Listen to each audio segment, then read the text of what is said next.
I'm International Master William Paschall. Let me set up the window capture here because we lost it for some reason.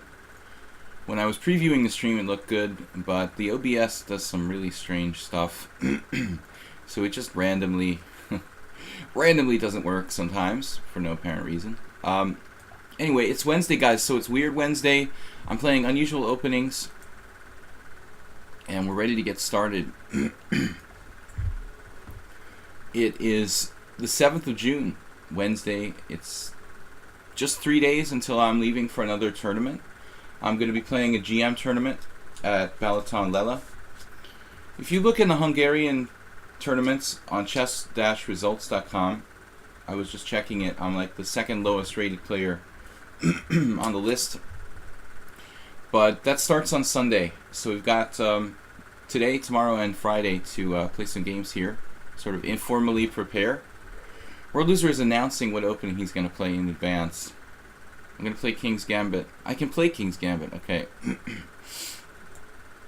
Yesterday I should play after Bishop G5, F6. Yeah, I mean, I would assume F6 would be the normal move there. So it blocks your bishop on G7, World Loser. He's talking about a game we played yesterday in a Grand Prix attack. And lamenting his decision. So welcome everybody. You know, Norway 2017 is going on, and I didn't see the end. Did Hikaru? Hikaru must have beaten Giri to take the early lead in Norway 2017 round 1. Everyone played kind of conservatively in the games I saw yesterday. Hikaru won with good technique. It looked like the position was okay for Giri, but he had some technical problems he had to solve, and he wasn't able to do that and lost. It seems like Nakamura's endgame technique in recent years has become something of a weapon. He's becoming more of a technical player than he ever was, obviously. But it's impressive. So we're ready to get started. I'm going to accept a challenge randomly here.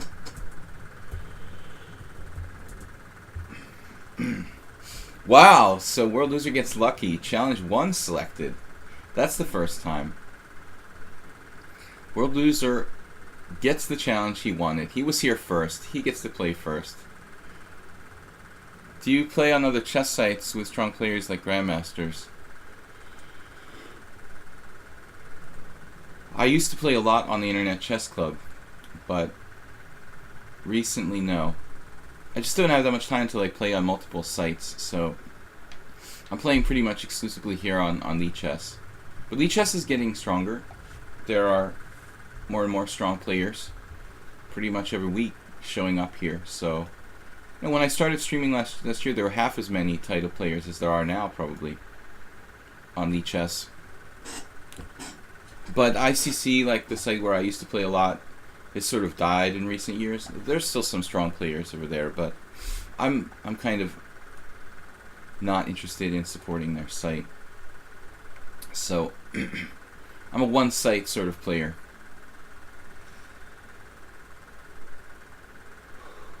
Oh, World Loser busts out the Grand Prix attack. This is like reverse psychology. I rolled a 1. I know, it's awesome. I like the features of lichess better. If the players are slightly weaker on average, I mean, you can choose who you challenge, by the way. So,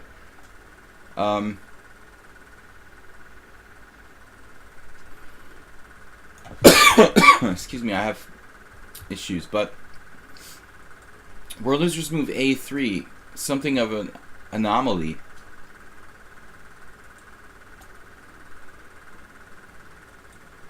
Basically, the strategy is to be able to play for D5 to nullify the bishop on C4, and with A3, I guess he's thinking about retreating that bishop back to A2.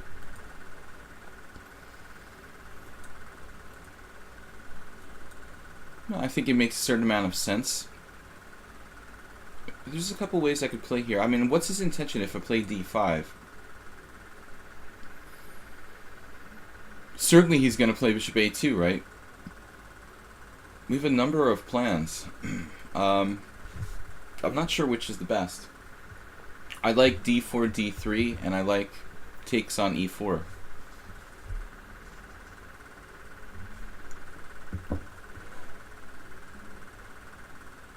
Since he hasn't played d3 yet, we have time we have time to do this. And oops, my c-pawn is hanging. Guys, we'll accept any challenge between 5 plus 3 and 8 plus 3. That includes 7, 3, 7, 4, 7, 5. I meant to say, yeah. It's hard to explain. But anyway, generally anything between like 5, 3 and 8, 3. With an increment between 3 and 5 seconds. That's the kind of guidelines I usually go by. If it's Chess 960, I'm willing to play a couple of Chess 960 games. I prefer the 5-second increment, but it's not like you have to. Troll. Speaking of trolls, whatever happened to Troll on a Roll? One of our regulars who'd like to play Chess 960.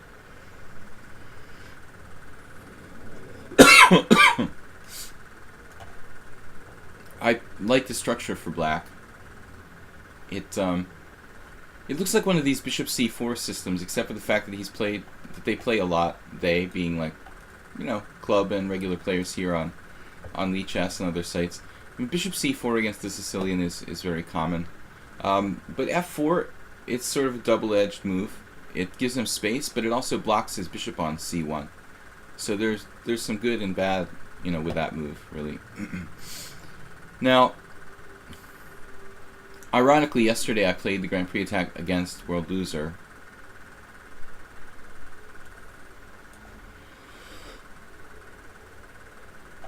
This is a very good square for the knight in f5. I've had certain Grand Prix where it actually goes like knight h6, knight f5 sometimes.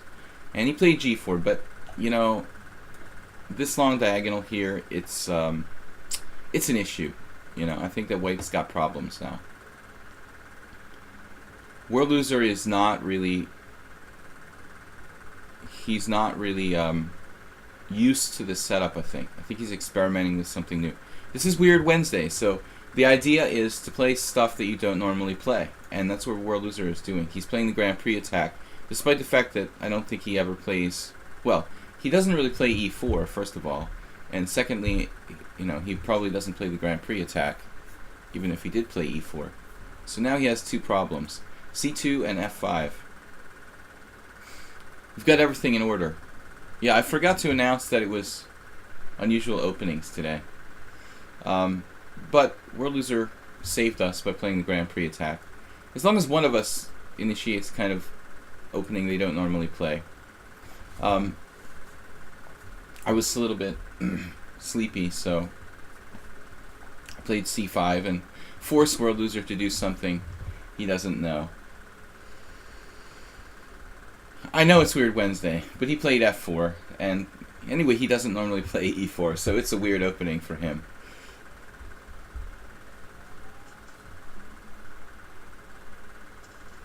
Yeah, I kind of forgot. It's the first game.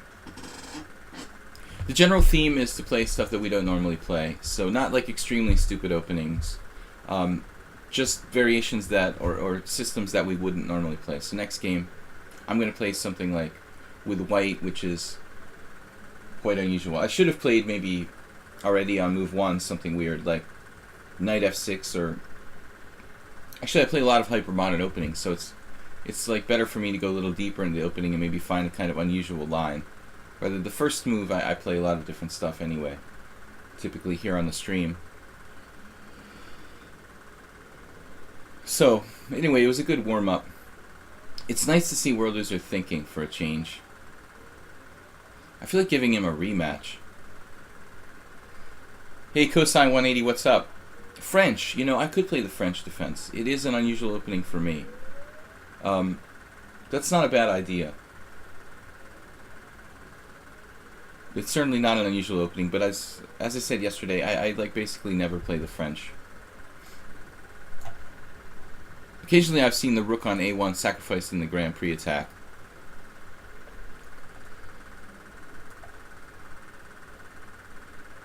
But he has serious issues here.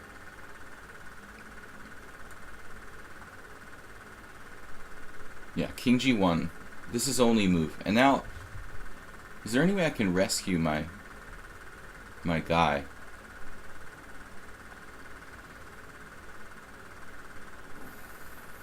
I see a kind of neat idea here.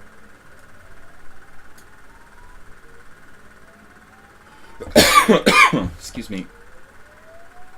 Excuse me.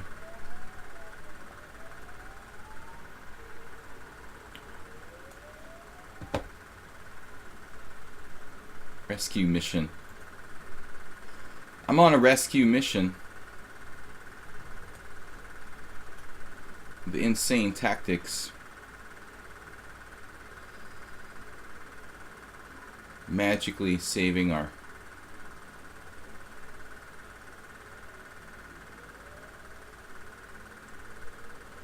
sort of magic trick. A magic trick to save the knight on a1. Houdini style. An Italian with knight g5. God, I've never played it in my life. You thought the Italian was the epitome of non-weird openings. I would agree. Although, at least the knight g5 line is kind of crazy. For me, it would be a weird opening. I hate that opening. I mean, it looks like totally coffee house. Admittedly, it probably gets very fun if you actually play it. There was a little period where I saw some strong players playing that. I think once I remember a game in the U.S. Championship between Friedel and Nakamura. Josh lost playing bishop, knight to g5. I think maybe it was the other way around though.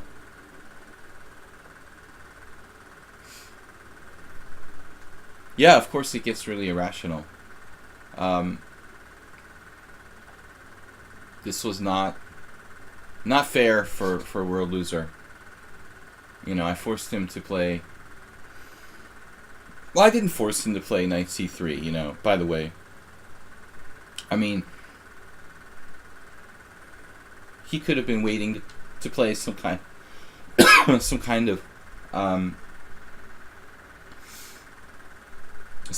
like other sideline within the open Sicilian. So maybe he was expecting me to play something weird on move 2. You know, if I had to, I could play a very obscure variation of the Sicilian.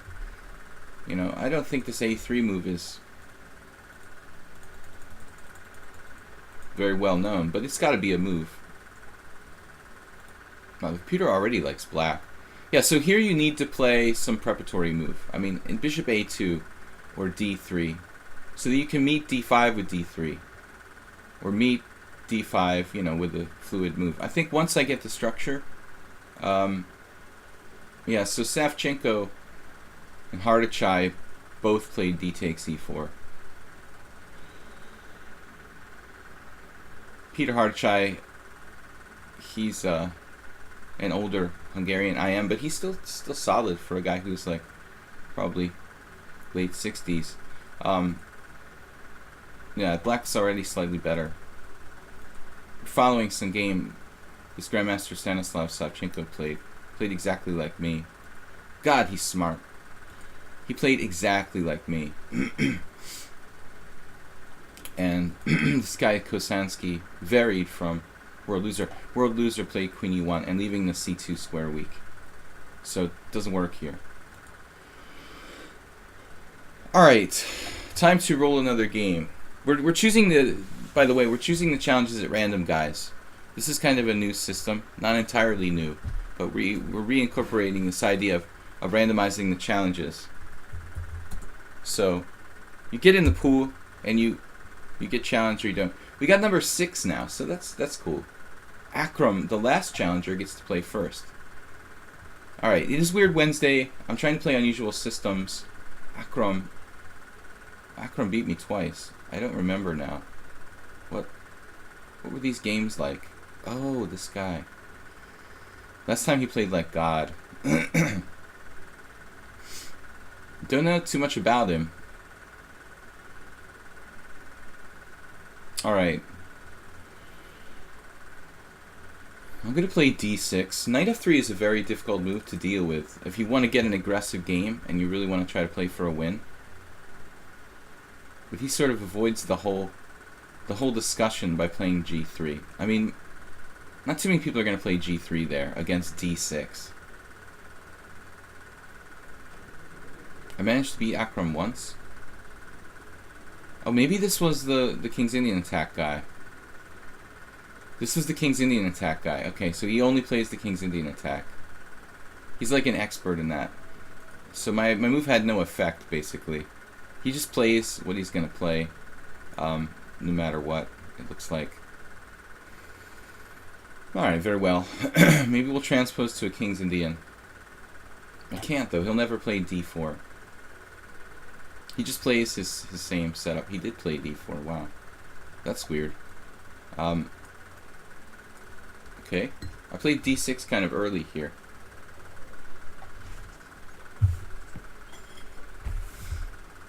I don't know how we beat him one game. I don't remember.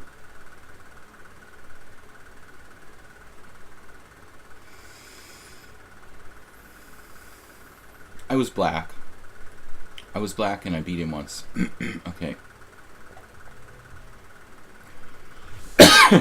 Well, I mean, there's not too much weird you can do when the other guy just plays g3, knight f3. It's not really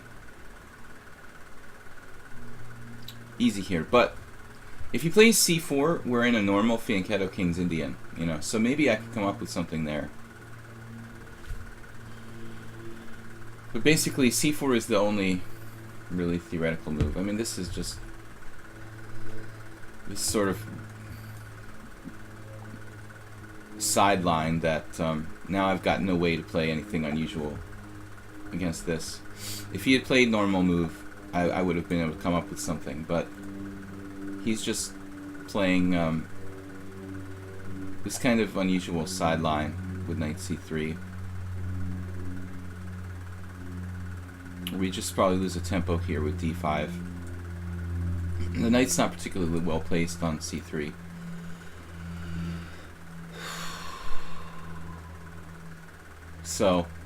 So far, we didn't really cooperate in the first game, and white's not really cooperating in this game to play a kind of unusual opening.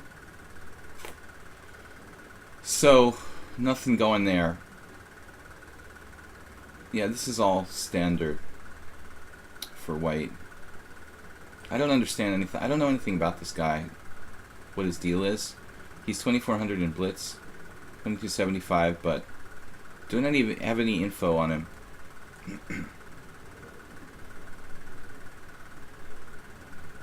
Slightly better for white. I'm not sure what I'm supposed to do there. You could play bishop f5. But I'm not sure what I do. Yeah, bishop f5, knight h4, c6, and then something like f3. Probably bishop f5 is the best try. Yeah, here he has like a little edge, but black's position is still pretty solid. You know, mostly they play e4 there in that position. I think knight e5 is a bit strange.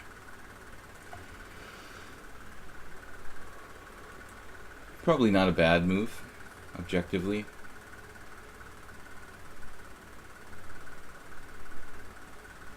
We try to trade it off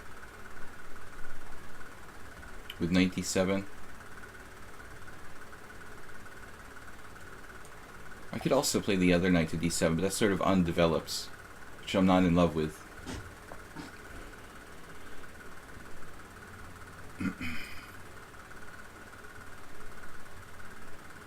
No, I don't want to play like absurd openings, like Hikaru with e4, e5, queen h5. Bronstein actually mentions that in 200 open games. But I thought it had another name.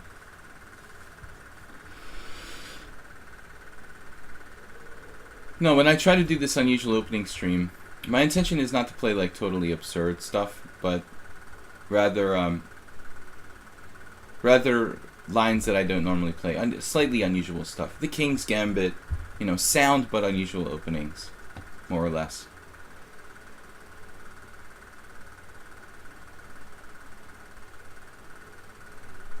What if I go knight h5 here? Generally, I'm not in love with that move, but in this exact position, I feel like getting his dark-squared bishop would be beneficial.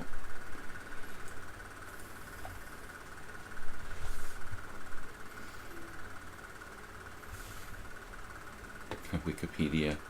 The Chess Authority.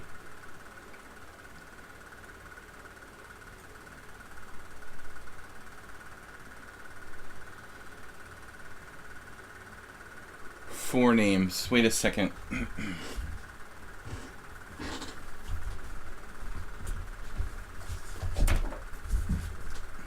actually have, this is a very good book. This is Bronstein. He gives the games in order. Yeah. So Bronstein calls it the Queen's Attack. Queen's Attack. It sounds a little more elegant than the Patzer attack or whatever. Akram just gives me his bishop. That's fine.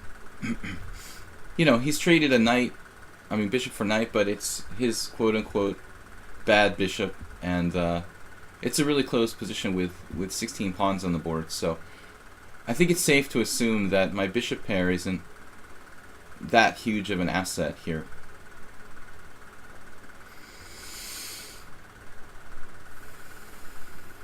Should keep his like C pawn under surveillance. C pawn, F pawn, whatever. C pawn.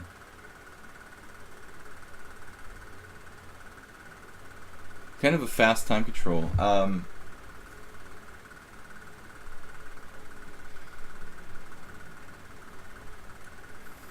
No, unfortunately. Well, actually, he has the e4 break, but it would devastate his pawn structure. And I have c5, which I can't really get in until e6 is protecting d5. And I also have f6, e5, which could be good for me.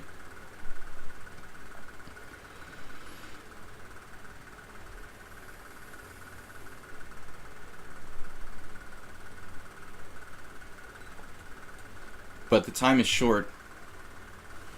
The queen's attacked because the queen comes under attack. That move is not worthy of any name. Yeah, I wouldn't play it in a tournament game. I mean, I'm sure that like white can equalize, probably. Maybe. Actually, I'm not sure. Who knows? I feel like I'm playing the Grunfeld defense or something. Why rook d8? Why not? You know, it has a little bit of mobility there. Maybe we can lift up to d6 and...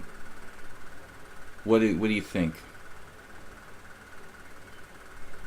My bishop could redeploy any number of squares, even back to c8. What I'd really like to do is play e5 somehow, under the right circumstances.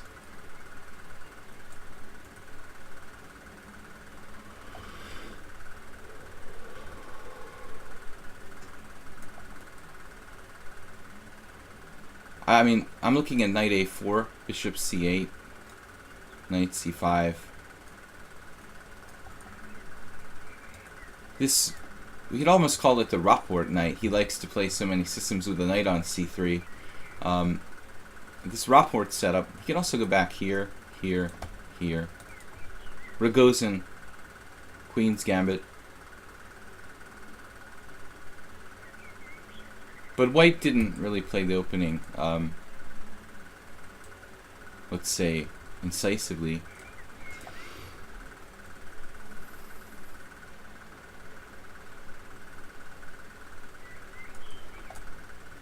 You know, I'm actually trying to open up my rook, potentially avoid this knight attacking my bishop on c8. Bishop's tucked in, the rook's across. If the center opens up, all my pieces are playing here. That's the basic idea. And we're going to strike with f65 as fast as possible.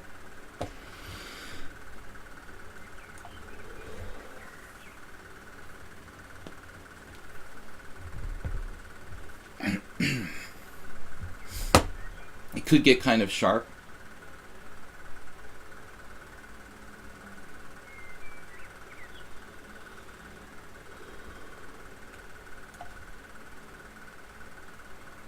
I mean, obviously he wants to play c4, but I got the first... I landed the first punch, basically, here. My queen will probably migrate.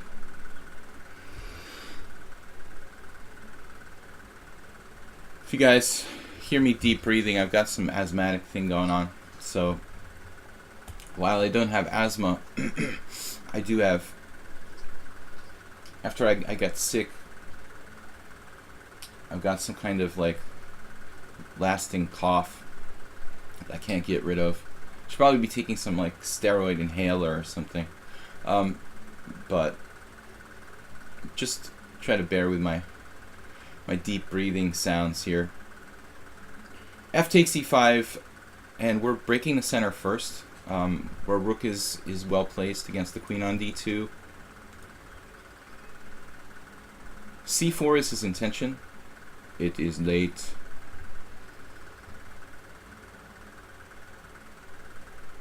We've also got the f-file. I mean, obviously, the dark square weaknesses are pivotal in this position.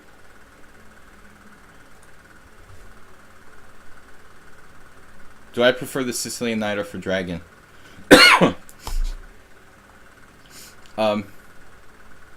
World loser, you know. We have a lot of practice against the Grand Prix attack, thanks to Mule Skinner, and the endless fountain of amateur players who have played that opening against me in my career. Since it is like basically one of the most popular, one of the single most popular lines against the Sicilian, especially with club players. I don't know, I can't count how many times people have played it against me, but you just made a very, very, very basic mistake, you know, letting me take on e4 and then queen e1. I didn't really do anything special. This game is more interesting though, more unusual. Do I prefer the Sicilian Najdorf or dragon?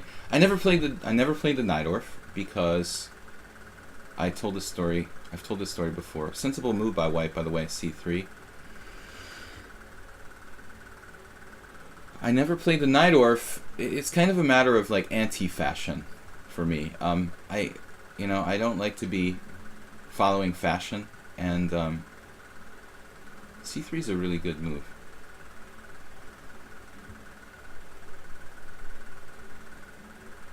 We've got to use the f-file here. I'm going to take a little time out. I mean, the good thing about c3 is like he wanted to play c4, so then he has no break. We're taking a station break here for a little bit of prophylactic thinking. King h8. When you have the bishop pair and your opponent doesn't have, let's say in this case, a dark squared bishop, your king is almost always going to be safer on a dark square than on a white square. But obviously there are concrete ideas, you know, for him. So we're just thinking prophylactically. He's trying to force my hand here. Very sensible.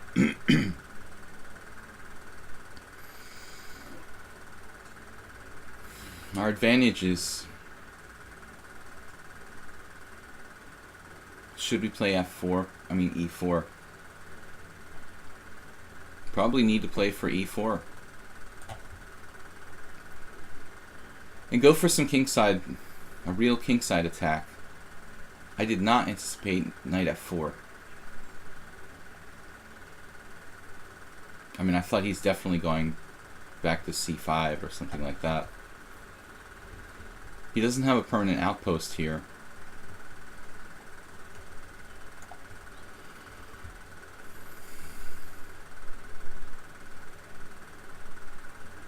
Threatening both rook takes and knight and bishop takes. No, he has counterplay with c4 at some point.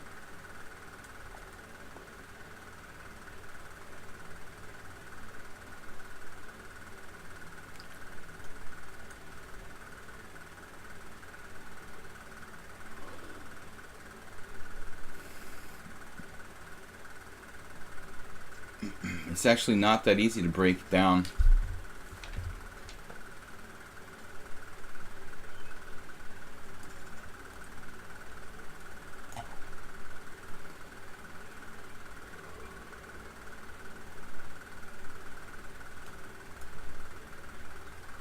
Try to keep him tied down.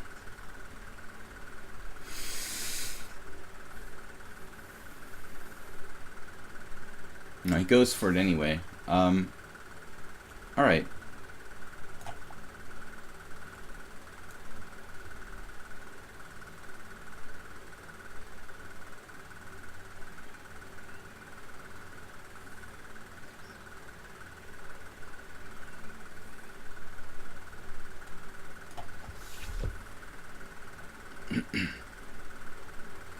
Black should be better, but it's not so easy. He eliminated my central pawn.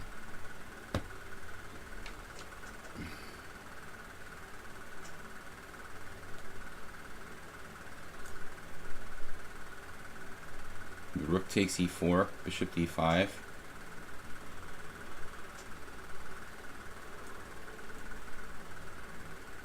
Maybe it's worth considering.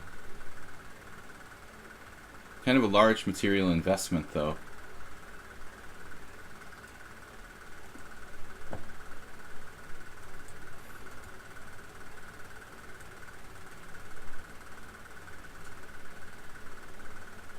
It's not that easy for black here.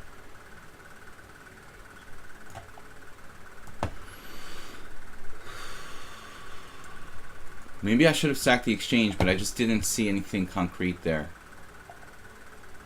Black should be better, but I'm not necessarily winning. I mean, I have a lot of pressure on the center.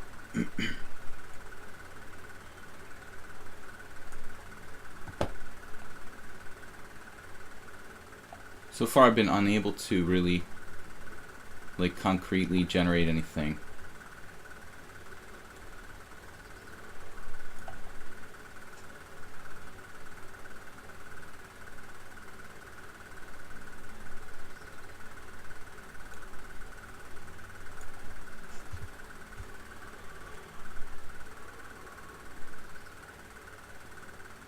Maybe g5 if f4 g5 starts to break up his position.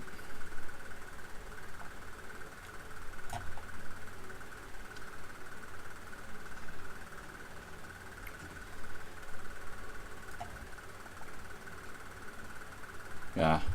So I don't know. I mean, I think that we're better throughout the game, but it got to the point where he was back with chances.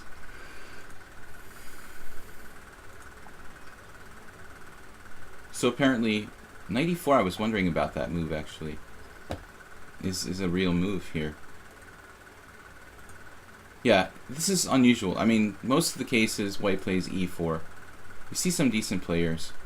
Zavigintsev, Nevednichi, Romanish, and Stefansson. Okay.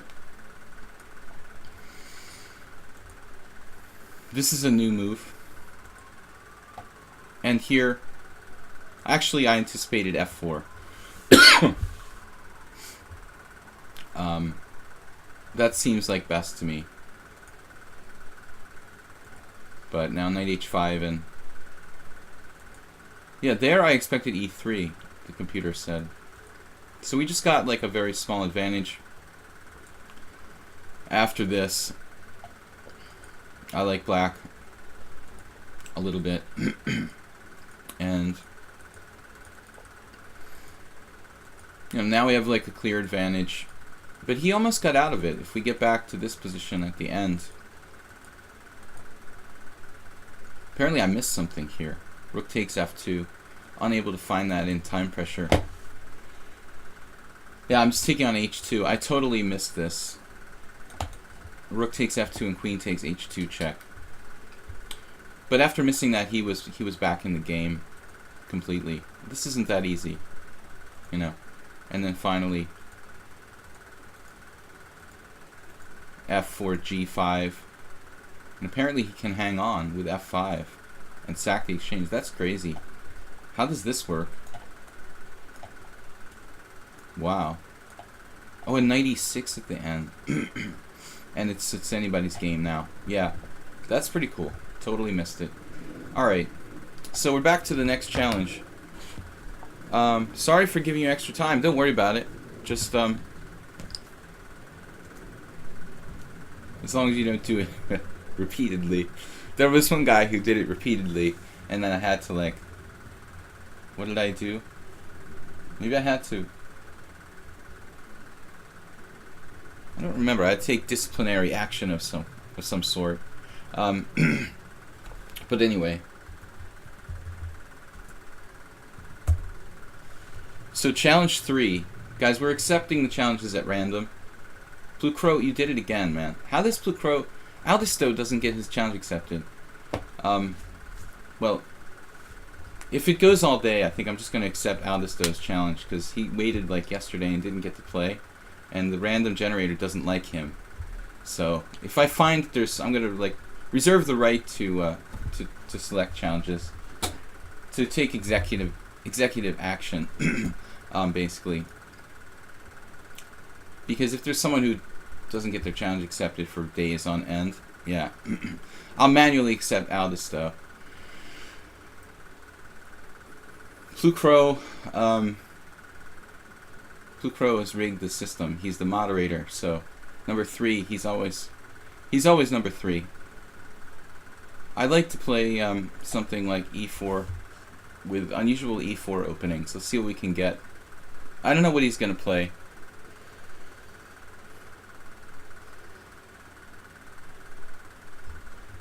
Guys, I'm going to be streaming today, tomorrow, Friday morning, and then this weekend I'm going to a tournament.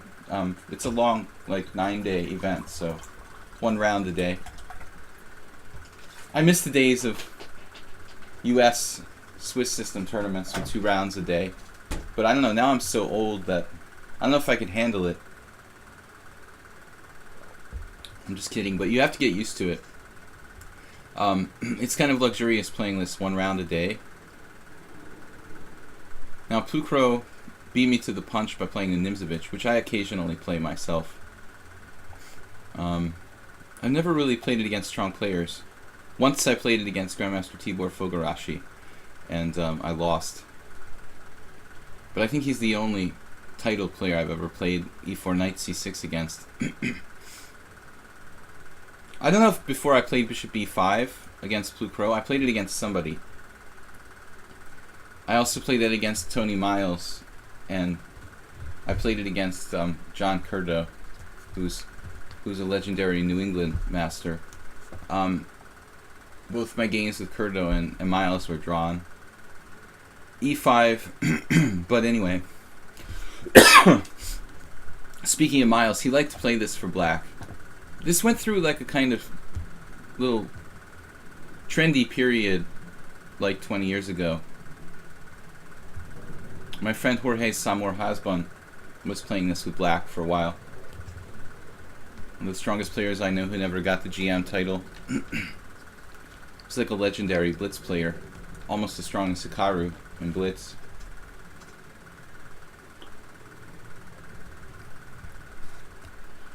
Yeah, I played bishop b5 once. I like to play bishop b5. But in the event of the main line, Nimzovich, I play this move that Kiris played, knight c3. I like that line. Most people play e5, but anyway. Here Blue Crow, like, are you supposed to take on e5, right? It's similar to the Scotch somehow.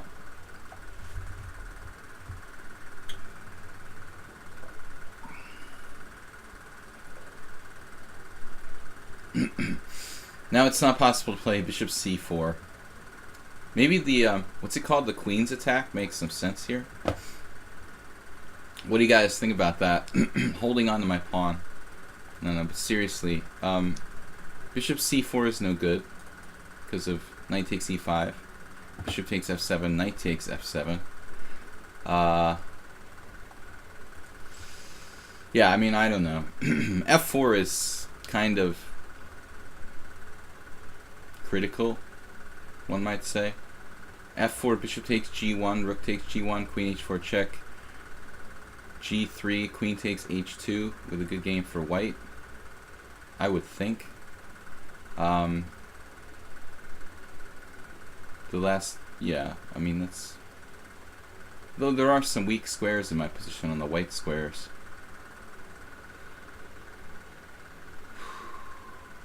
I don't have to play f4 though. I mean, I could certainly play any number of moves.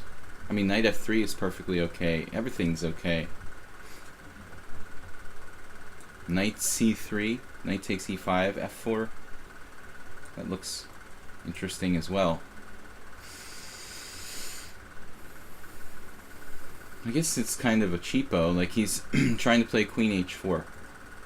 Alright, anyway, we gotta do something. Establish account with 50 games required. The tournament I'm playing is in the resort of Lake Balaton. There's a large lake in Hungary. Relatively large by, you know, Central European standards. And so it's kind of the only real resort area in the country of Hungary. I mean, pretty much. So not the only one, but the biggest one. And they're having a small chess festival that's organized by Rigo Janos. So he offered me to play in the GM tournament, which is a round robin with 10 players. And I'm like the second lowest rated player. There's some dude from Greece who's a 2200, and then I'm like the next lowest rated. Unfortunately, the Greek guy like really lowers the category of the tournament. It would be like 2450 if it wasn't for this guy, but I'm not going to complain about it because still it's a good opportunity for me. And at least I'm not the lowest rated player. I'm rated like 2371. The next highest guy, Libo, is the move take back scandal guy from Zalakarosh, and he was accused of taking a move back, but I don't know if it's true or not. And 2380 above me, and then a bunch of, ironically there's two American players playing, Daniel Gurevich and Mark Esserman. Esserman I know very well, but this young guy Gurevich is a new face. But it's just funny that, like, you know, you have a tournament in Hungary and 3 of the players would be American. It's pretty bizarre. Yeah, I dropped 8 points. No, I dropped 9 points last. I actually lost 10.8 points in the last tournament, but I had gained a couple. Okay. Is it my turn or your turn? Like, even if it was your turn, I'd still, maybe my position would still be okay. Seriously? Wow. The queen is like trapped on h1. F takes e, queen h4 check, g3, queen takes e4, queen e2. Queen takes h1, knight f3. But it would take me a few moves to organize physically trapping the queen on h1. And I just don't have time for that nonsense now. So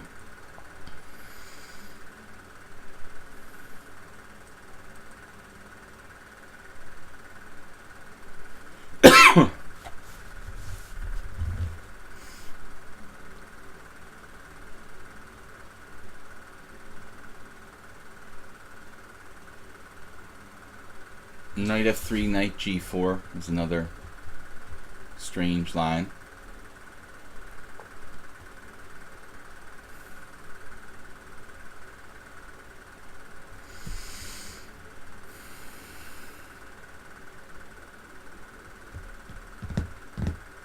I'm running out of time.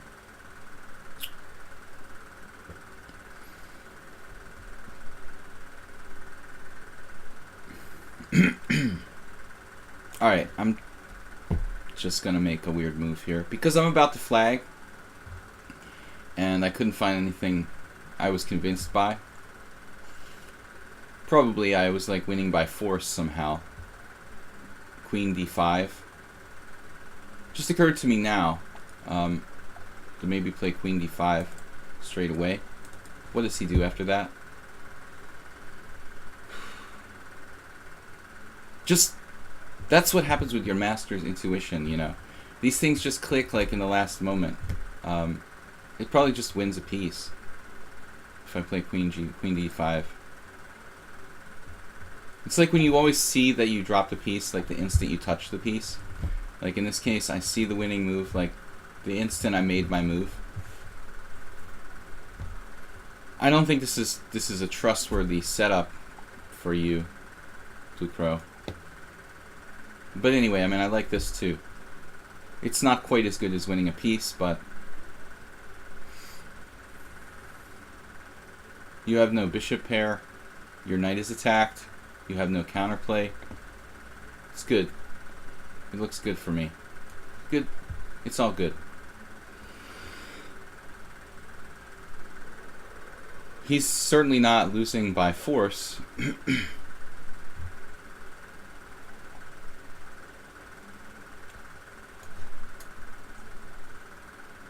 It feels like a Sicilian somehow.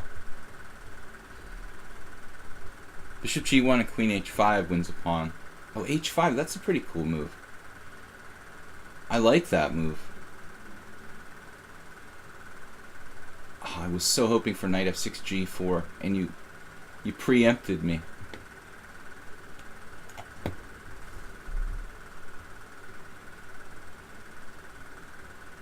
Yeah, but we have the increment. It's not really 36 seconds left. Just don't panic when you play increment blitz or tournament games. I think in the tournament games you need a few seconds to physically move the piece. But even with something like 5-second delay... Oh, what do I do now? Yeah. This is a great game for white. He can't play queen d7. He's just screwed here. There's zero counterplay.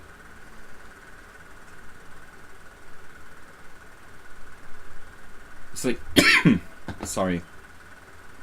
The ultimate Sicilian. Okay, I just freaked out. Okay, bishop g2 is actually not a bad move.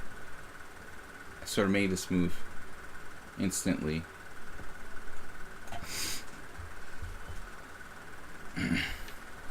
Could have played e5 there.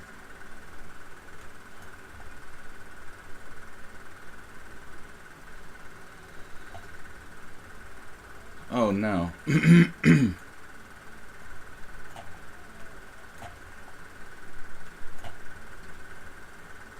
No, I can't do that. Oh shit, I pre-moved the blunder. Pre-moving the blunder. Oh no. It was terrible. Did you just make this up? Bishop c5. Now I was thinking that bishop b4 check. It's pretty much the same thing. Solskis actually played this. That guy's crazy. He plays like the Cochrane Gambit against the King's Gambit. I mean against the Petrov. He actually plays the Cochrane Gambit. Plays some crazy stuff. So f4.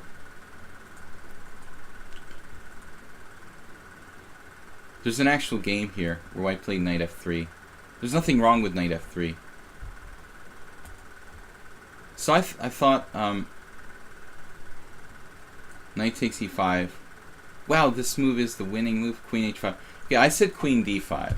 That's also winning. So I get half credit. I get half credit for queen d5.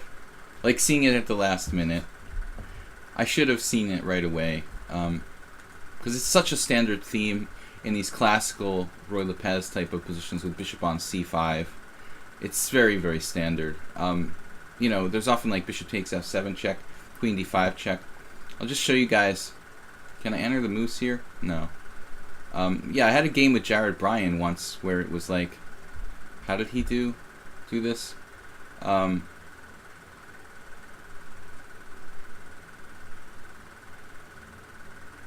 Jared Bryan played the Nimzovich against me once too, I think. Maybe it was this opening. Right.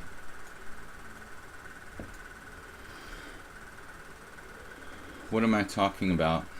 d4, e5. Okay, yeah, against Jared Bryan the game went like this. Takes, f4. So I took f4, and the guy actually like blundered right away with bishop c5. This is literally a 2300 player allowed bishop takes f7 check in a game against me. You know, just to illustrate the power of queen d5 in such a position, which is why I'm a little surprised with myself for not seeing it in the game. But the actual game here takes. Sorry, he doesn't take. He plays bishop c5. I can't stop myself. So f4, how bad is f4? You're supposed to play d6, but that makes sense, dude. I mean, that's making f4 look a little bit overextending and slow. Now, what's the point? Damn, you just keep developing. Wow. This looks really interesting. Now I'm buying into this.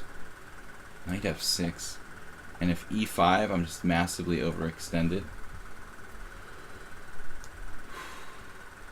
That is a nasty gambit. So, knight takes e5. Queen h5. If I take this, how bad is this? You know, I didn't have time to calculate this. King d2.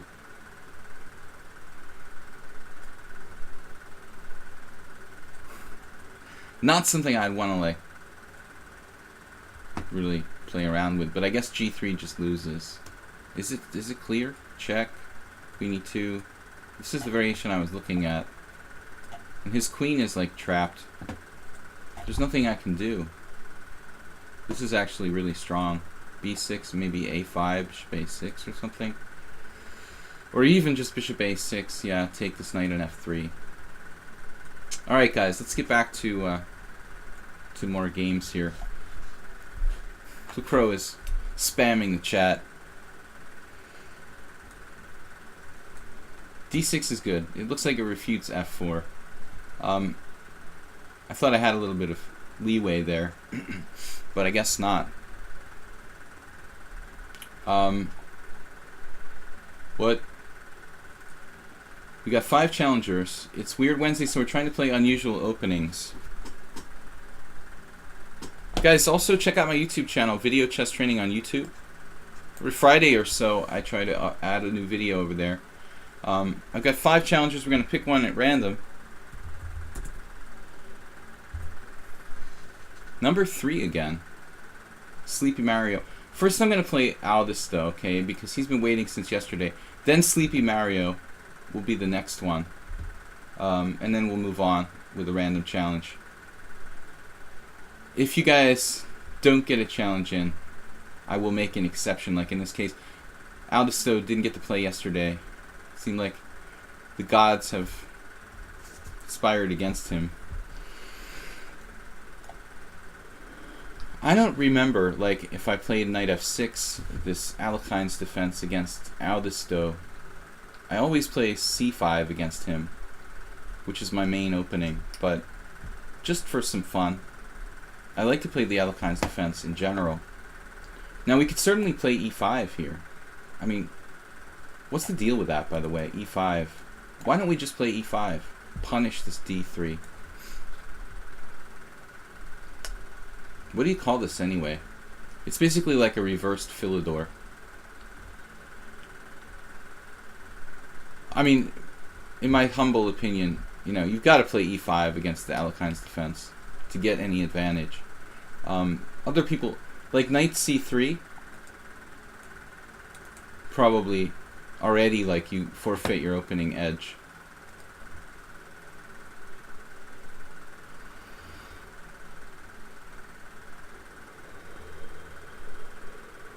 So, once against Vito Levente, I surprised him because I rarely play e4, e5. He played e4, I played e5. He was in a state of shock. So we had like 6 c3 Sicilians before, and then he played knight f3 and I played knight f6, and he just played like d3. So it's kind of similar to that. But it's a Roy Lopez with colors reversed. Steinitz, certainly okay for white. He's got an extra tempo.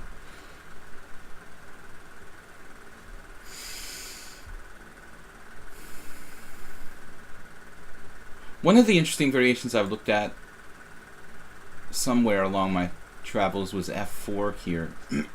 I'm always thinking, is there something dynamic, you know? But when I analyze that, I think I just taking is fine, and black can equalize.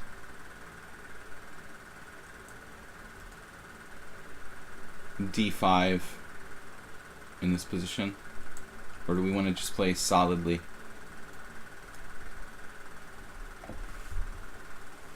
The what?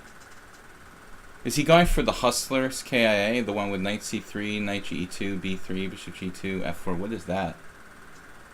The Hustler?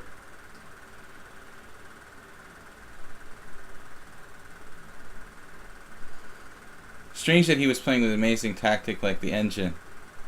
What amazing tactic. I never play amazing tactics.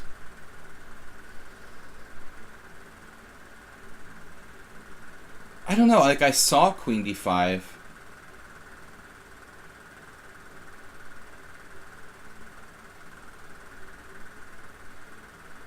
But it was strange, like in my mind somehow it just didn't register. I don't know. But I mean, there's differences. What you got to understand, World Loser, is that was a very strange position for me, you know. I never ever played that position. Against you, I'm playing this position I've played like 100,000 times. Familiarity with the position is huge. When you play an opening for the first time, or a different position that you're not used to, you know, it's a totally different ball game. I'm not really that comfortable with that type of position I had against Blue-Crow. Okay, now I'm really tempted to play d5. No, I get a little sick of this c3 type of stuff. Last year's Olympiad, there was a reverse of this, you know, where like Rockport was black against Shirov, and Shirov didn't castle and played like h4, h5 with the knight on g6. But I'm a tempo down here. The normal thing to do is to play c6. So alright. I am a tempo down. I'm playing the Roy Lopez with black. It's a normal kind of closed game. But I mean, it's just these kind of Steinitzes where you do like c3 and d4. This is my first reaction 25 years ago, was to do this. But sometimes it gets a little bit like boring, and like the closed positions are sort of monotonous.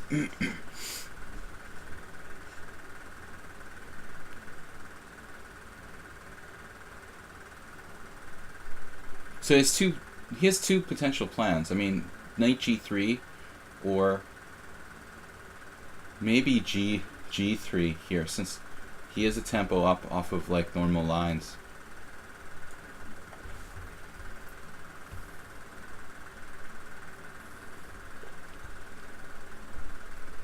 Yeah, I mean, it's a totally standard line. I've got the book I just showed you, 200 Open Games.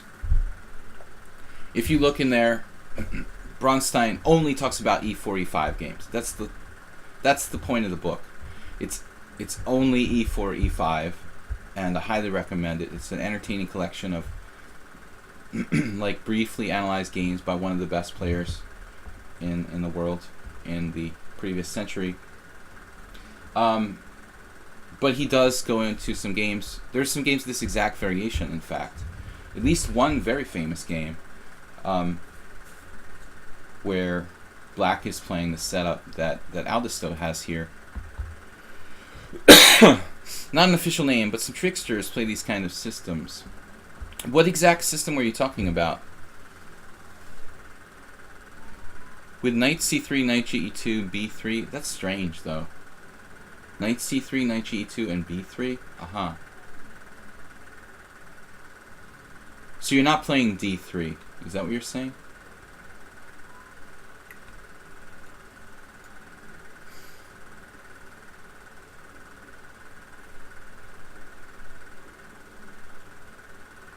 Now, one thing that tends to happen is, like, sometimes this bishop can come out, like h3, and trade that off. Get rid of the bad piece theme is something that black does typically. Okay, black has a slightly better center, so. One interesting concept that I found with these reverse openings is that it's often very, very hard to exploit the extra tempo you have. Here, Aldisto is actually a tempo up on the normal defense, but it's kind of hard to like put that tempo to practical use. He has simplifying tactics with knight takes d5 here.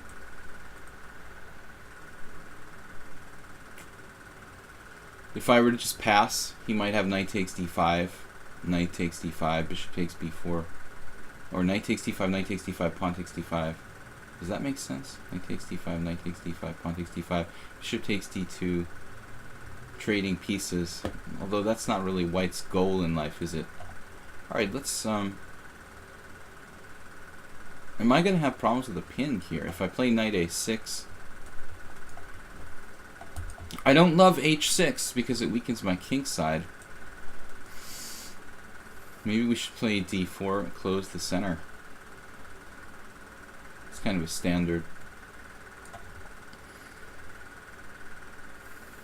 approach when you're playing this setup, but it strengthens his ability to play f4, and then he's going to have kind of initiative with that. Wow, that's so weird. You're doing like the exact same thing the dude did the other day. There was a guy who played almost identical thing against me the other day. That's so strange. Do you remember that, Aldisto? Are you intentionally doing that? The guy the other day variation? With colors reversed? Did the exact same thing? The weird knight on a5? Ended up like losing a piece for a couple of pawns.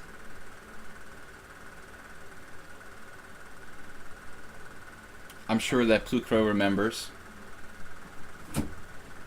So I'm not so sure about being down the tempo here. That's the move the guy didn't play, which he has to in order to not lose a piece. So we're just in this sort of weird situation.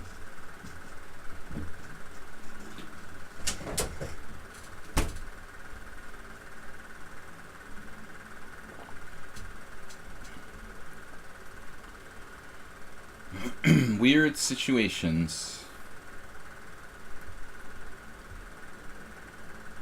b5, knight c5.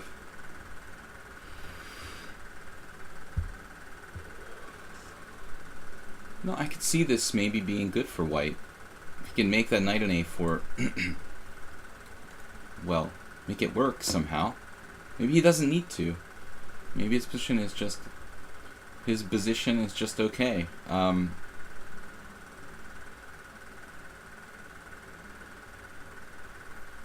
I need to develop my pieces.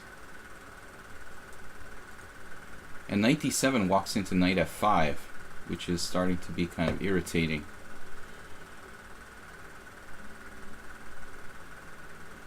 Kind of freaking out. Knight a6 threatens to win a pawn. And I can develop. We need to develop. It's very important. Most of my students and myself have a tendency to do this. In the course of the game, you lose touch with principles, basically. Very important not to do that. Keep fundamental principles in your mind at all times. Am I adhering to fundamental principles? Is my opponent adhering to fundamental principles? Because you can use these fundamental principles and rules as kind of clues to helping you to solve problems. Am I neglecting my development? Is my opponent neglecting his development? Sometimes we get carried away or like fixated with certain ideas. And you have to maintain a kind of objectivity where you're the whole board, you're looking at the whole board. Okay, now I'm thinking about b5.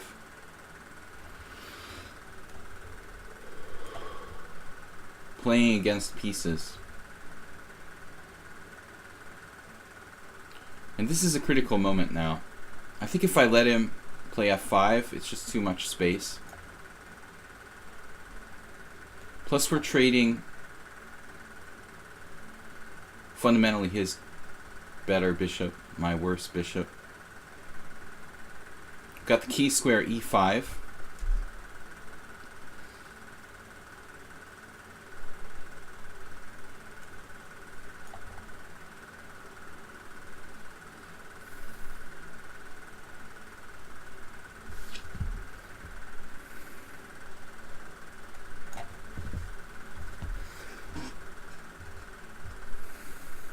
Got something against that broken structure over there.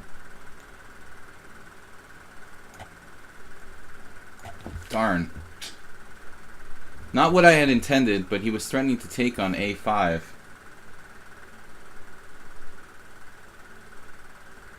I'm happy for knight f5, though.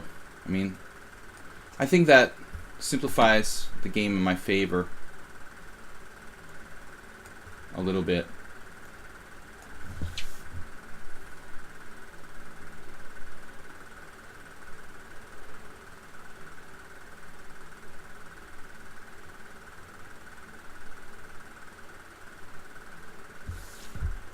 Whoa.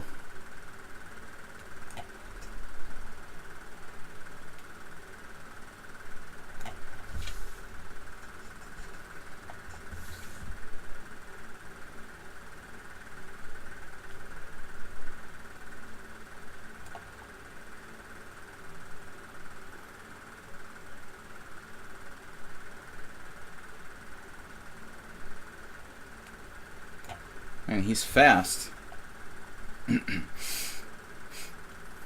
Finally he blundered. He had queen d4 there. Should have made my life like a living hell.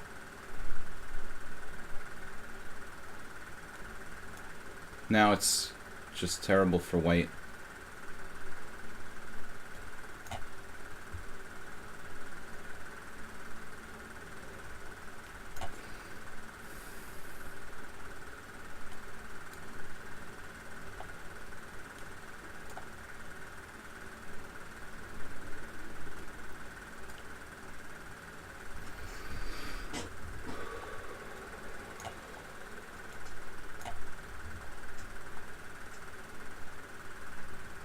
It's down a clear exchange. It was a pretty bad knight. So I don't think he has two good chances here.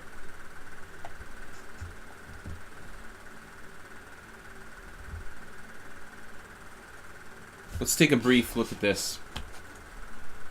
I don't think we're going to find too many games in the database. Wow, no games in the master database. Bishop d2 looks like the move I would choose.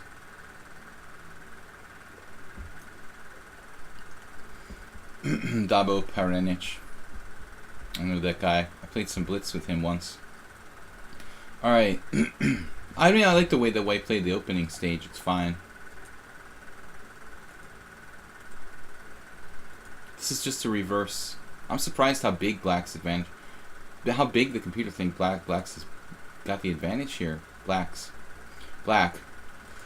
Anyway, this was interesting. He played knight a4 here. It's kind of weird. I mean, knight b1 is just the standard move. Strange how the dude did that the other day, too. The computer says I shouldn't play bishop d6. It's weird. Looks like the most constructive move.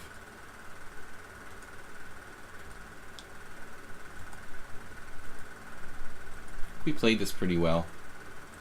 Black's slightly better.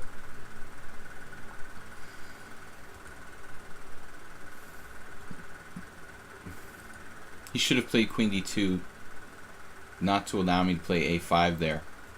You know, that was probably much stronger. Preventing this. Weakening of his structure. After a5 I managed to get a slight edge. I didn't love taking though, because he takes over the a file. Apparently he could play a4, c4 here. I would take en passant. I don't know. Maybe not. Okay guys, it was a complicated game. Anyway, Black was comfortable. 4 challenges. We're streaming till 12:30.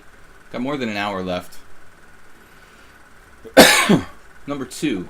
Oh, I'm supposed to play Sleepy Mario. All right. Well, he is number 2 anyway. We'll re-roll after this. Choosing the challenges at random with the random number generator, just to make it more fair. People can't reserve games in advance. Okay, something different, a3. There are 2 transpositional possibilities, really. I mean, some sort of English or a delayed Polish for White. And the French Grandmaster Prier, he liked to play the London system, or some form of... He actually did a New in Chess yearbook article about like d4, knight f3, a3. That's the Prier variation, which I actually used in a couple of games. So a3, e5, and now c4. I'll transpose to a kind of reversed English. Not reversed English. Reversed Sicilian. Objectively, of course, a3 is not not that dangerous.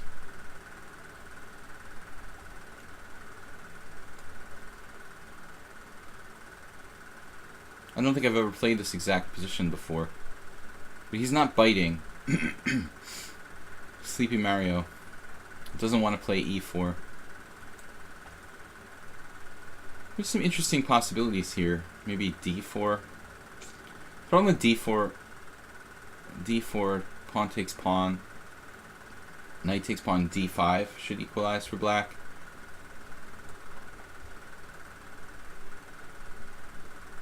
Knight c3 transposes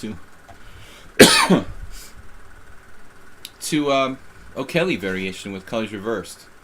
The king says I'm the most unluckiest guy. King, are you in the challenge list? And is that why you're unlucky? Or it's just a general comment? I always thought I was pretty unlucky. It's all how you look at things. It's all about perception. We only concentrate on our bad luck. I mean, you know, maybe it is rigged, but still, the fact of the matter is we focus more on our bad luck than we do focus on our good luck. I would have these enormously bad periods where I would just run horribly in online poker for like months, you know, and you start saying, man, I'm the most unlucky person in the world. I guess, you know, it's mostly just the way it is. I'm not sure that d5 is necessarily a good move for black here. I guess it's not bad, though. Unlike the normal O'Kelly, yeah, he can do this because he's got knight takes d5, knight takes c3. I'm just pausing for momentary analysis of d4. That would be the only other move available to white. That would transpose the other line. Anyway, it's reverse Sicilian. You can play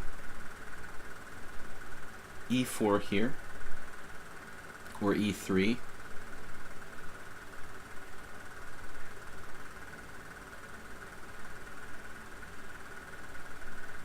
Or d3. Any number of moves. Queen c2 even. Looks kind of interesting. Alright. It's a con Sicilian with colors reversed.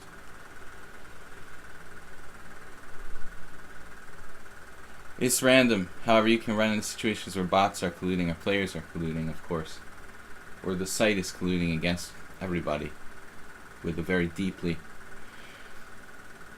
unbelievably complex algorithm to generate profit for itself. Bishop e6, and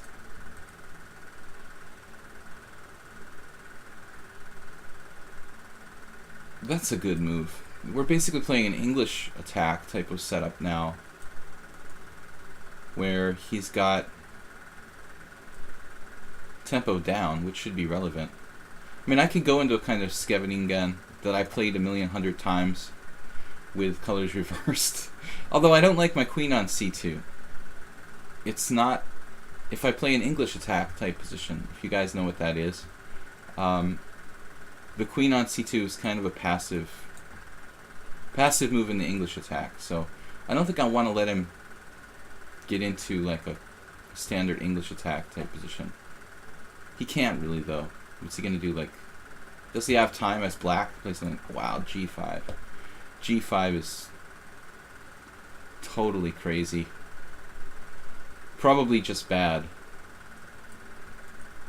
It would be one thing if you were white, you know, but you're black here. It's just bad for white, black, whatever.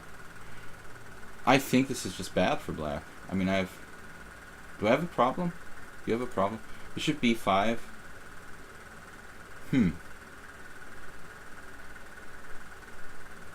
Craziness.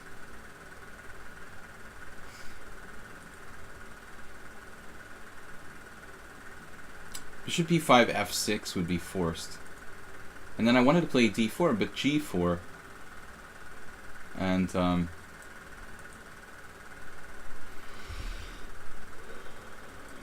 position isn't all that clear. The position. That's what good enunciation does for you. Position. Bishop b5, f6, and everything's okay, huh? Well, we could just play d4, which is perfectly okay. Taking the game to the center. Sleepy Mario is 2208. So competent guy.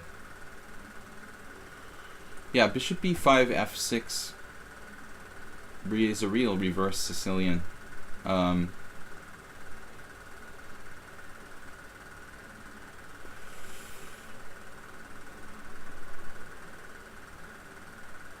What are we gonna do? I mean, h3, like, yeah, but it's passive. I mean, it's not a question of white being okay here. I'm just trying to find, like, the most incisive way to deal with this. Bishop e5, f6, maybe there, d4, but then he's got g4. And then I have even like e4, knight takes c3, b takes c3, g takes f, d5. Looks a little bit... Is that a serious variation? Like f6, d4, g4? Sorry, bishop b5, f6, g4. What am I talking about? Bishop e5, f6, d4, g4. I could play e4 there. Knight takes c, b takes c, pawn takes knight, d5, winning my piece back. And then he's got, yeah, I've got stuff hanging. I don't think it's really right. Maybe just d4. Feels like, I don't know, this feels kind of wrong. It's okay for white, but I doubt that it's the best, most incisive move. Feels kind of wimpy, actually. There is this sort of saying that a flank attack should be met by a strike in the center. You know, so that's what I'm doing here, playing on this general idea. But after the game, I want to take a look at this. g5, bishop e5, f6, d4, g4, and find the truth there. I think that might end up being critical. Okay, this is just a ridiculous move. g4. I thought it was just a ridiculous move. I mean, I've been known to be wrong.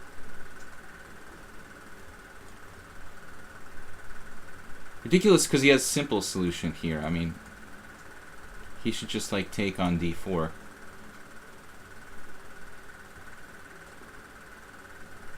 When I probably have to take with a knight. So he's avoiding the simple solution, going a pawn down temporarily. You know, just doesn't seem necessary for black to do this.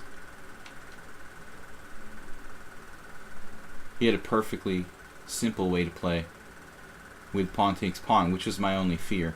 That I don't have absolutely anything there. If he had played just e takes d, e takes d4, knight takes d4, knight takes d4, e takes d4 with like equal position.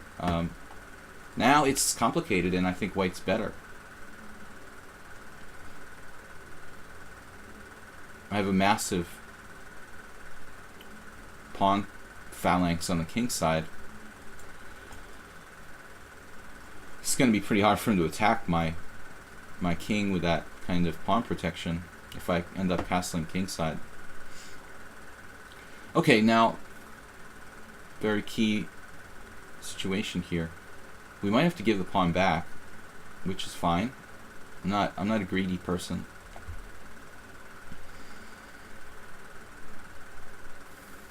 I was talking about general principles. And once again, you know, development.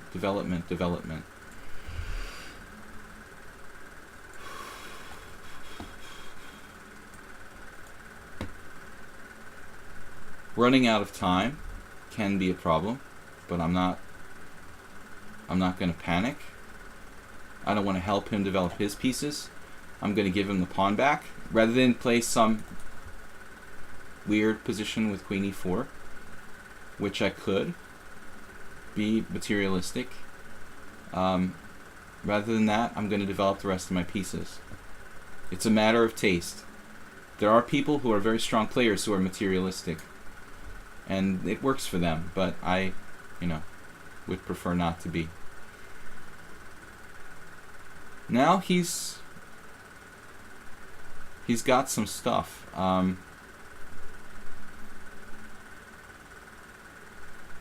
It's a little like a French.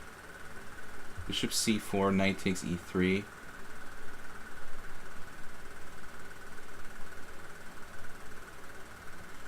Bishop c4, knight takes b4, bishop c4.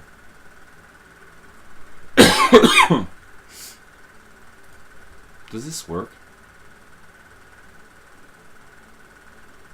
just for the sake of developing my pieces. I'm down to 45 seconds. Time usage here, not really optimal.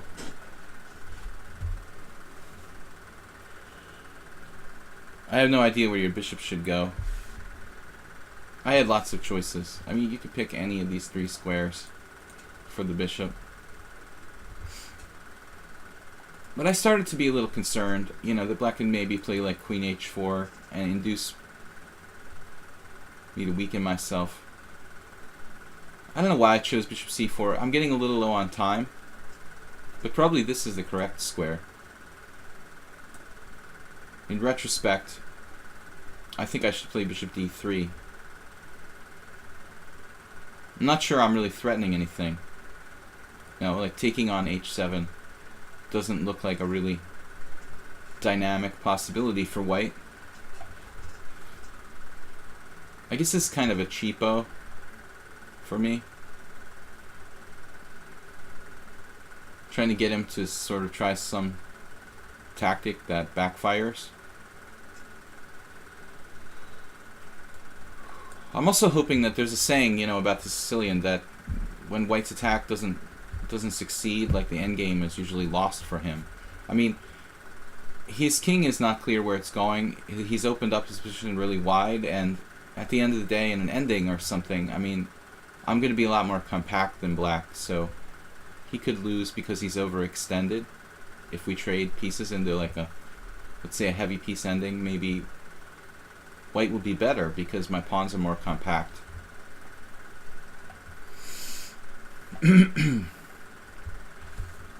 Yeah, I mean, queen e4 has been this weird idea that has been floated around in this position for a while. It's also a typical motif. Sometimes wins a piece, sometimes wins a pawn on e5.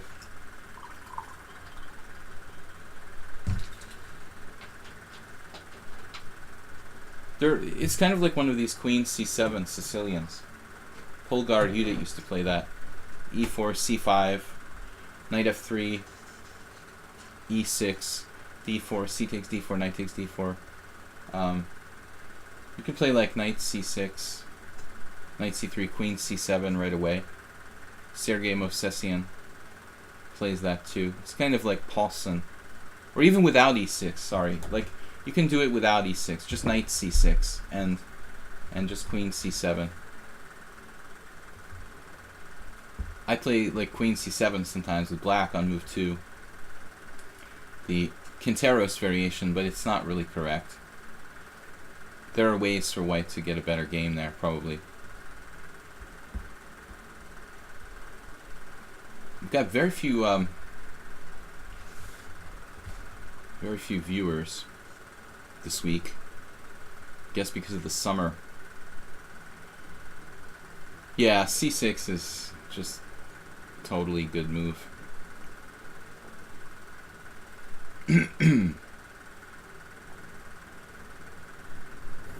Why did I play this move? Let's see, e4, knight b4.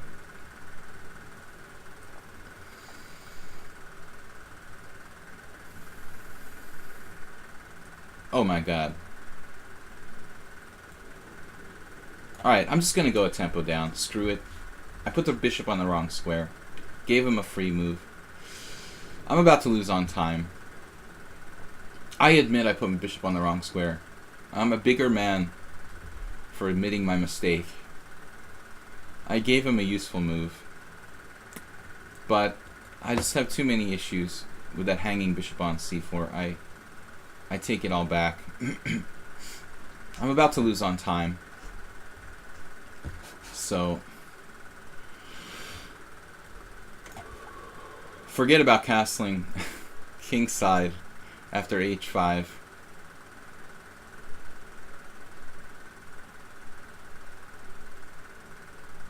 I've got to be careful here. Not really sure. Whose king is safer?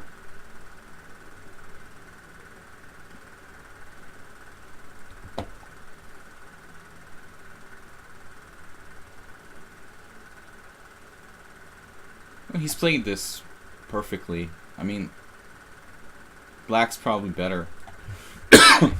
Maybe not. I guess I'm exaggerating. Let's just say black's not worse and leave it at that. I mean, okay, what I said earlier could happen. He could be worse in the ending. Because he's slightly more extended.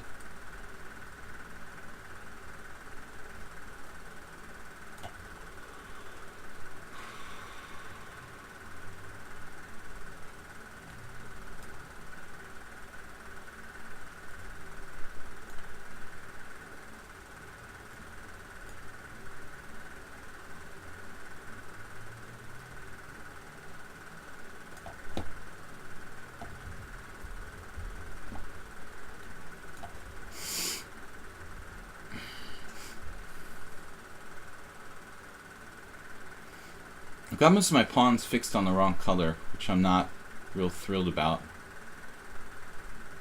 Try to correct that. Ooh.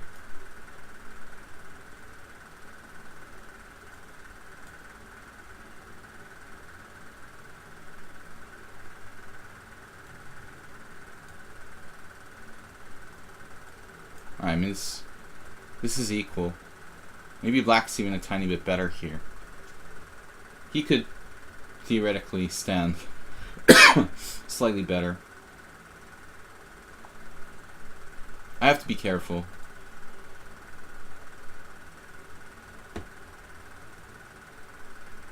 Queen b3 is really the best move.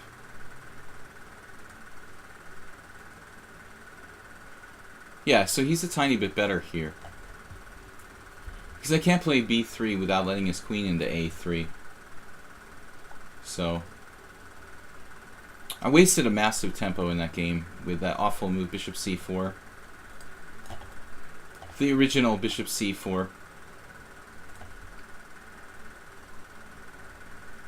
Peter actually likes it. I was panicking though, because if I castle queenside, bishop's hanging. Wow. The engine actually likes this move, bishop c4. And then after c6, I was scared to castle queenside, but that's actually the right move. It says I'm better. Wow.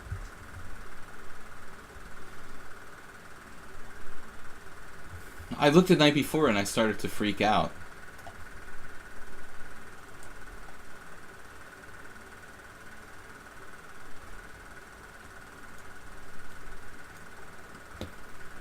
This idea I saw earlier, of course, and it still works. For some reason, I don't know. For some reason I just stopped calculating that the queen e4 still works, and I didn't have to defend, you know? It's ridiculous. Yeah, he should play something like queen c7 or queen f6, and white's just a tiny bit better. Okay, good game. Yeah, it didn't work. Alright guys, we're down to 2 challenges today. Lousy Dirty Cheater, Justice of Dictator. So, I don't think at this point it matters. I'll just take the first challenge. Then we have to randomize the challenges. I guess I should though. Anyway. If you guys want to challenge me, we have plenty of challenges open. Let's play f4. I still have time for 3 or 4 games.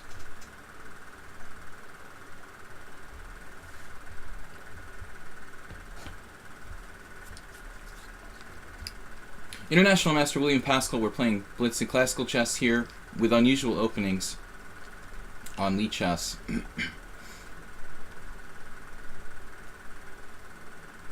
I like to play the Leningrad when I play the Dacia Birds opening.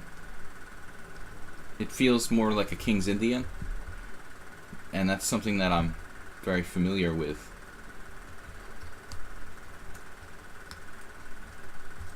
But I'm wondering why our numbers are down. Is it just the summer months? It's really hot here. It's like July and June.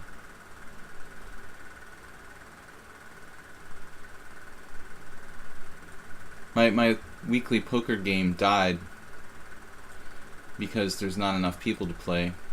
Everyone is like going away every week, you know, on holiday and stuff. So I guess it's all connected.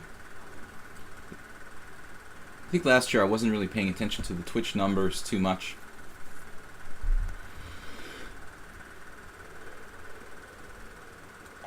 I guess there's no real difference here between like d3 and other moves.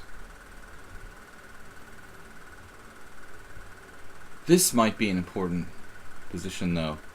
Generally speaking, if you play knight h3, my experience from his perspective is that if white goes e4, you can't get your knight to a good square, and things can be slightly awkward. We've got two challenges. Fur Ace and Justice of Dictator.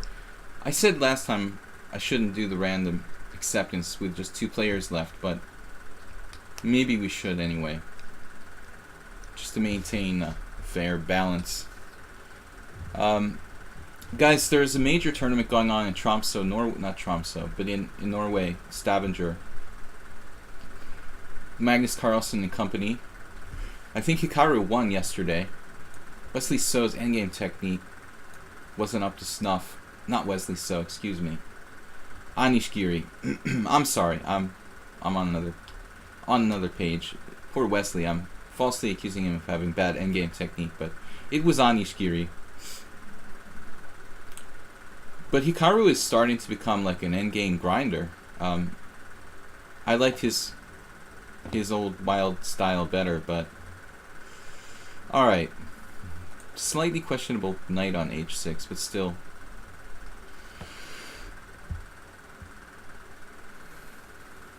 I think that c3 is just forced at some point. If not this move, then next move. I mean, I'm gonna have to play c3. And he makes a square for his knight, which I would probably do myself. I have bishop e3, forcing b6, weakening the diagonal. But although b6 might actually be a useful move for black, I'm not that certain that I want to do that.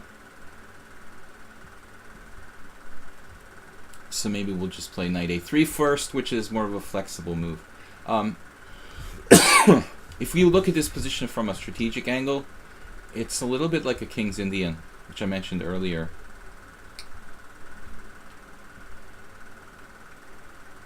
If black's pawn were on e5, I think this d5 square would be a really, really long-term serious weakness, but because he still has a pawn on e7 that could potentially kick a piece off of d5, it's probably not that bad for black. White's a tiny bit better now. He's going to play knight d6 at some point.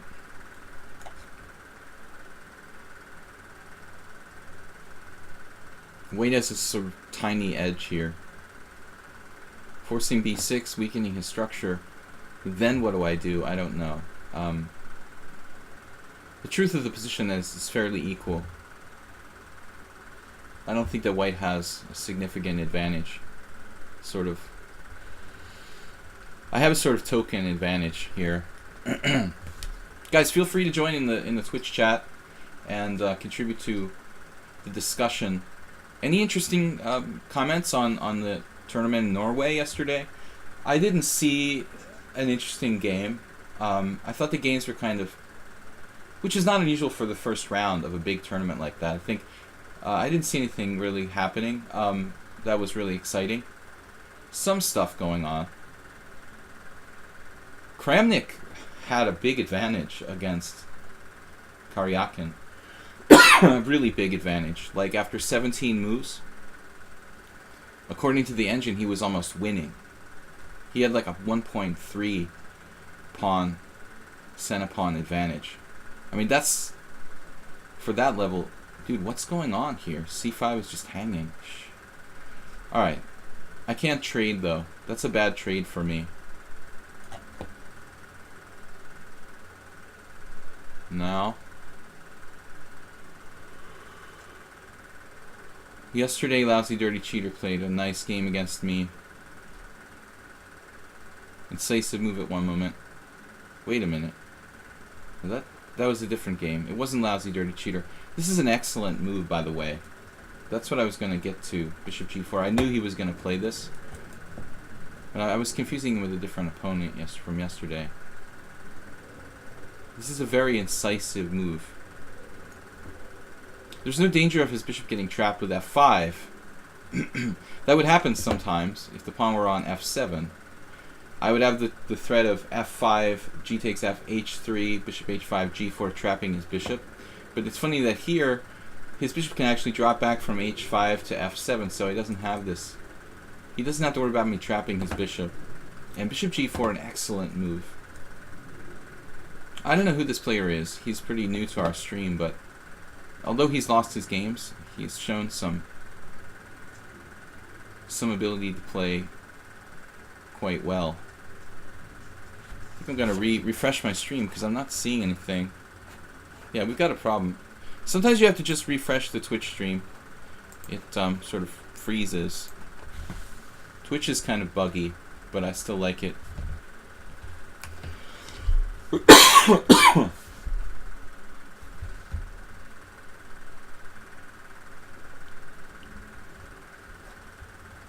Man, we're down to 31 viewers. Is somebody else streaming again today, or is it the same thing as yesterday, just really low numbers? You guys have to get your friends, hang out with us. Unusual openings makes it a little bit more fun. Okay, the dude, you've got to defend c5 here. I mean, it's just looking for tactics or something. b6 is forced. He's afraid of this now. Wait a minute. He can't play b6. That's the trick, you see, because of bishop g4. Actually, because of the previous move. He couldn't play b6. So this is a mistake. Like, he should just play b6. He should just play b6 straight away. And, you know, I think he's afraid of ghosts here, honestly. I don't know, though. I mean, I understand that you're afraid of the long diagonal. But if I play e5, for example, b6, e5, rook b8, and I think black's probably okay. But I just realized now, my tactical awareness being kind of low here. In the event of b6, I have e5 winning a piece. Ouch. So he played bishop e6, but he's just dropping this pawn on c5. Which is not good. Kramnik was up about 2 points. He made a really strange move at one point. Just a really, really strange move. I don't recall what it was. They were... it was terrible. Like, I didn't understand it at all. Like... I can't remember the exact move. Heading toward the end game of yesterday's game in Norway, Kramnik had a massive edge, and he just made this very strange decision to let, I think, Karyakin trade off one of his key pawns or something. Like, I didn't understand anything. It just seemed like a bizarre blunder by Kramnik. Kramnik has not really been playing well the last couple of months.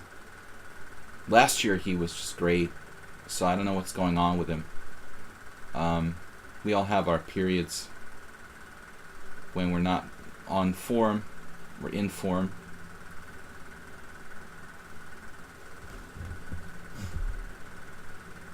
My knight on d2 is unfortunately placed. There's this weird geometry going on here. You know, these guys. Actually, all the pieces sort of like facing off symmetrically. But we do have a pawn to the good. We are a pawn to the good. Bishop takes b3. I mean, you know, he could try to hunt this pawn with knight a5, but I thought that looks like he can't give up his white squared bishop in this position. I mean, he has just too many weaknesses on this diagonal, on the long diagonal. I think the key moment was, I mean, bishop g4 wasn't really a bad move. I thought it was nice, but he has to play b6. He just can't, though, you know, because of e5 winning a piece. So at the end of the day, the mistake was knight d6, though. He didn't need to do that. So just b6 straight away. Okay, the text move, it just simplifies. But there wasn't an obvious move for black in that position. An obvious great move. Now,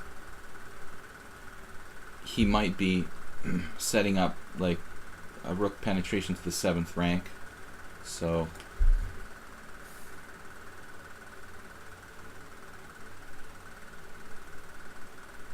but I like bishop f1 here too.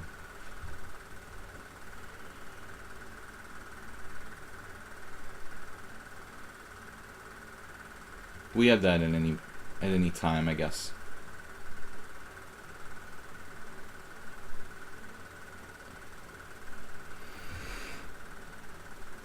Do we? If I play like rook d1, bishop d3, it's kind of an annoying possibility. Let's play this first. I mean, anytime you're up a pawn, trading pieces should be a real possibility. A pawn or any sort of material advantage is magnified when you trade down. Yeah, right, exactly, Ominous Monkey. When he played knight e5 instead of rook takes a6, knight e5 was like, what is going on, you know? But he must have had some kind of hallucination. I mean, it's amazing, like 17 moves and like Karyakin is like lost. So Kramnik's preparation is outstanding. I mean, some idiot on Chess Bomb made a comic like draw Nick strikes again. But it's like ridiculous. Like, you think he was playing for a draw? He was totally winning. I mean, the guy was just winning after 17 moves, and you call him draw Nick. I mean, what an ignoramus. I mean, how hard is it to get a winning position against Karyakin after 17 moves?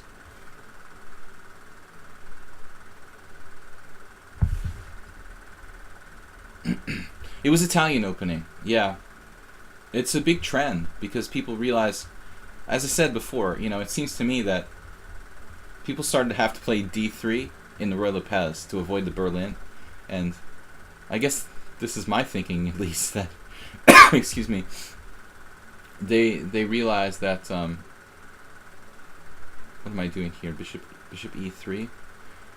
People realized that if you're going to play d3 anyway, then we might as well just play the Italian game to start with. Why bother playing the Roy Lopez? I guess that's my philosophy. So this is a good endgame for white. You know, it's not like we have a 4-on-3 on the king side. We have a 3-on-2 on the queen side, which is a structure where it's fairly likely that I'll be able to create a passed pawn that I can use advantageously later on.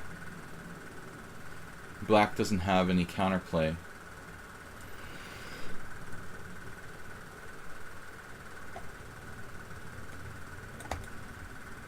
Well, a minor piece endgame looks good to me.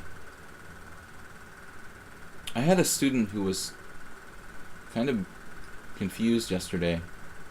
He was talking about how, you know, what sort of pieces you should trade when you have like a structural advantage. And I said, in an endgame, I mean, what you don't want is like a heavy piece endgame, because the defending side here, you know, should have good drawing chances. I mean,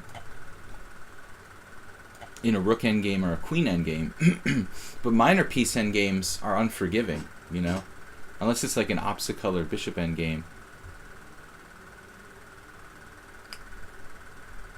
Especially knight endgames are usually decisive.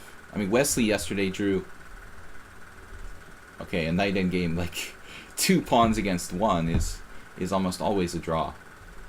That was the situation yesterday with Wesley, but mostly knight endgames with more pawns on the board tend to be like lost.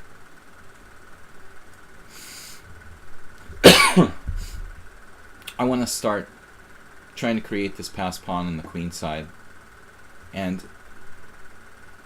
he could have played b5 and maybe sort of slowed me down in that position there a second ago. So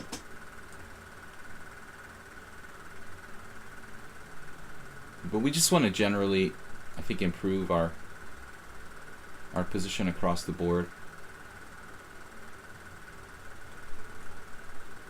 What I'm trying to do is keep most of my pawns on white squares to make my bishop better. Try to avoid exchanges in general, and slowly create a passed pawn on the queen side.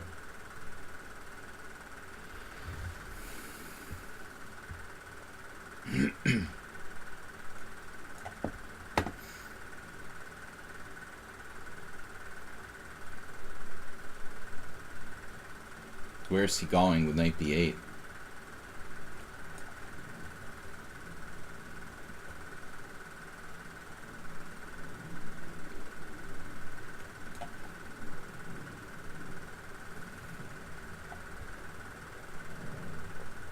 I can even play f5, but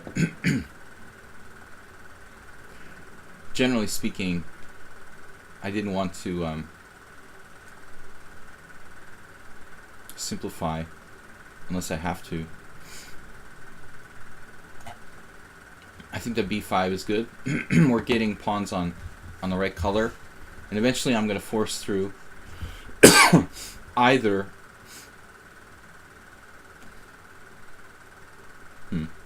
I could play a5 here. Actually looks very strong.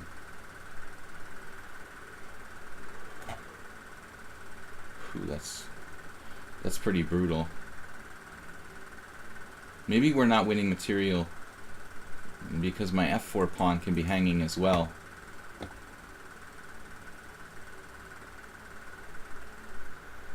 No, so Wesley. We play f5 now. All of our pawns are in the right color.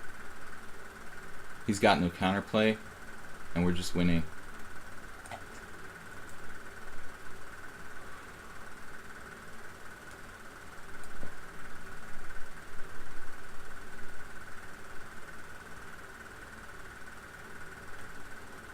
Brutal knight.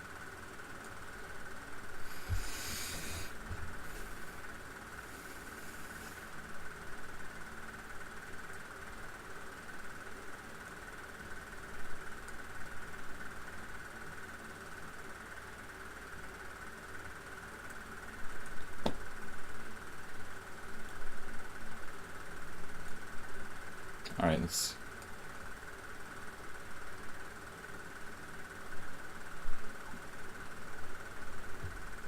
I mean, f6 is too weak. This is just lost. So we're in control of that whole game. I mean, I don't think his position was too bad. But the knight on h6, he's slightly worse here. This is a bad move. b6 is forced. Now, the computer is analyzing this exact line, the ghost variation. I suggested rook b8 here. It seems to be just a little bit better for white. Nothing special. E takes f, e takes f. I don't really like losing my central pawn, you know. This doesn't look very convincing to me. So that was where black went wrong. Knight d6, and then I could have even played e5, it says. Played here. bishop g4, rook e1. And it's just very awkward for black to defend. Apparently he has to sack a pawn here. There's nothing else to do. Alright, next challenge. Chosen at random. Only 2 challengers today, guys. It is really slow. I've got to choose for ace. I'll play Justice of Dictator next, no matter what.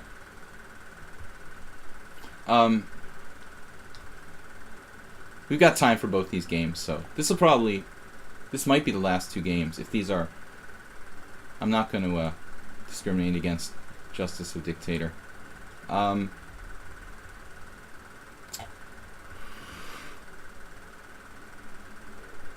We only played for ace once, and I lost.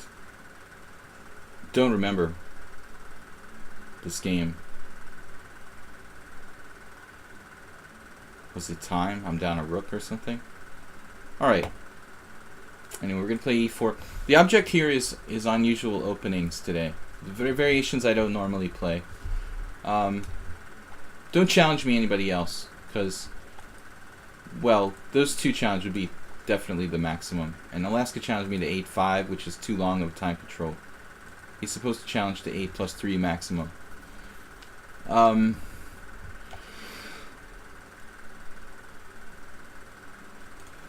Yeah, sometimes I'll play a3 on the stream here in Weird Wednesday. But I prefer to do this without f4, like World Loser. Rock and Eagle. We're trying to work with the random challenges to make it a little more interesting. So it's not the same players every day, reserving all the games. Guys, I'll be streaming Thursday and Friday as well.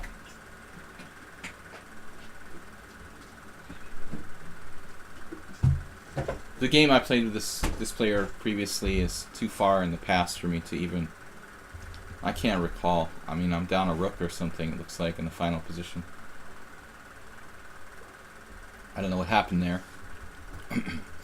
He's thinking a long time on move 2. So I'm going to take Justice of Dictator's challenge next. And if by any chance there are additional challenges after that, I'm just going to take the last guy. B6. It reminds me a little bit of, you know, B3. I like to play for black B3, B6. Putting pressure on E4 with the bishop on the diagonal.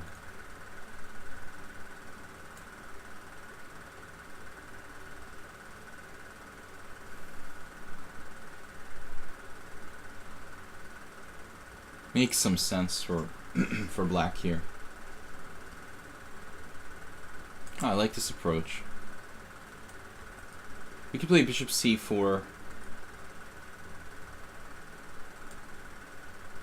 and d3.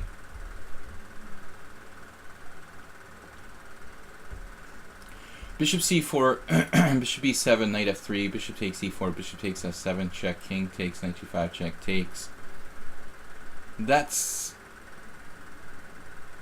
pretty weird, and I'm not necessarily sure that it's even favorable for white, to be perfectly honest. So I'm just gonna defer to d3.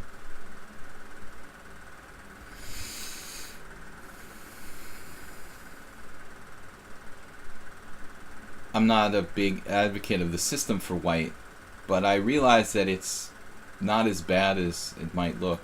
And I always thought that playing bishop c4 for years and years, I thought it was just hopeless for white against the Sicilian. But playing a lot of the amateurs here have proven to me that it's not so bad. It's playable. It's kind of a defensive setup for white. I think of it as playing like you're black against the English. C4, E5, you know, knight C3, knight F6.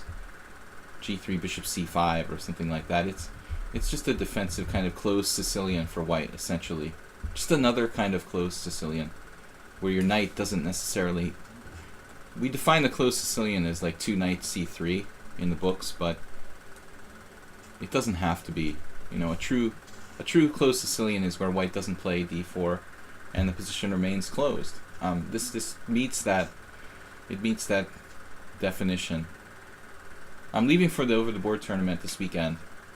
We're gonna start on Sunday. So we'll be streaming just tomorrow and Friday. No simul this week. Generally, I do simuls on lichess on Sunday nights, Central European time. But this time, I think we're going to take a break. Now, here we have to be careful about d5. Have a plan as to what we're going to do with that.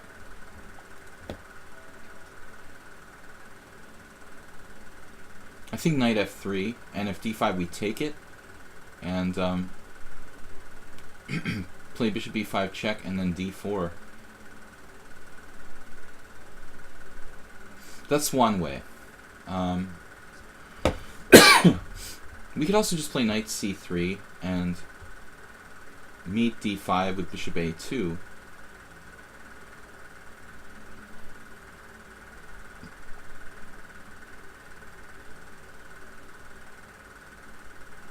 Let's say knight c3, d5, bishop a2, knight f6.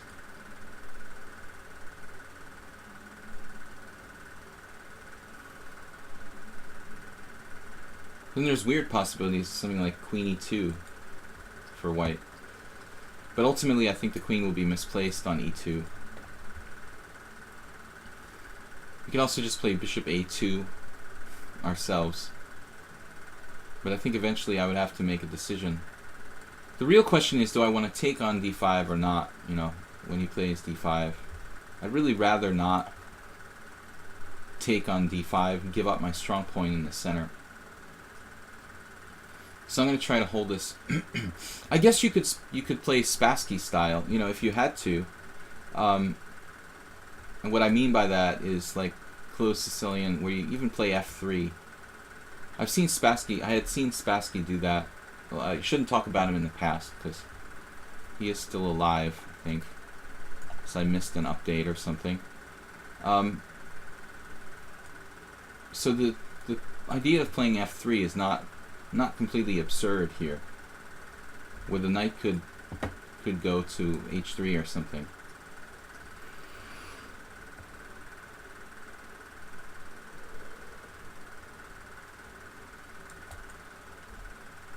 If he takes on e4, I take with the knight. I suppose that's playable for both sides. I could also take with the pawn. Now e5 isn't really... e5 looks overextending. So his play looks very incisive. Queen e2.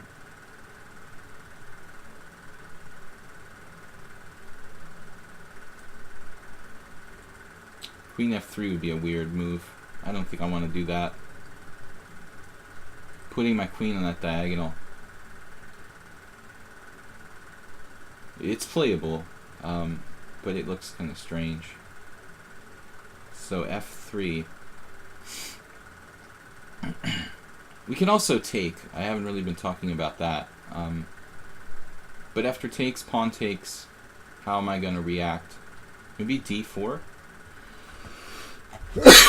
Excuse me. He could take back with the knight or with the pawn if I take. I think they're both okay. Queen e2, knight c6. Seems like an issue.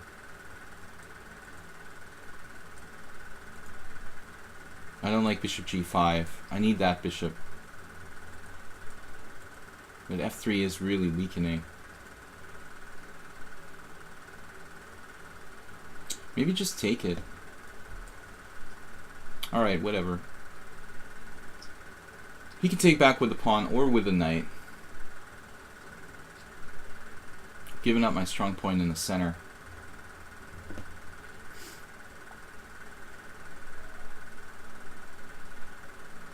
Guys, we have time for at least one more game after this.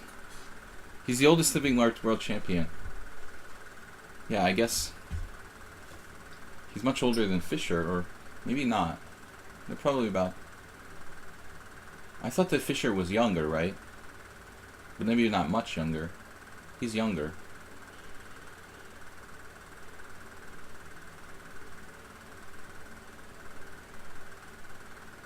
Yeah, Smyslav's dead.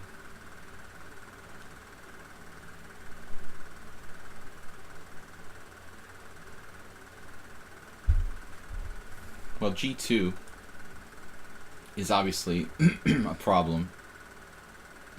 But I'm not in the business of trading pieces, so... Whereas a lot of people might take on D5, I don't think that's the best move for white here.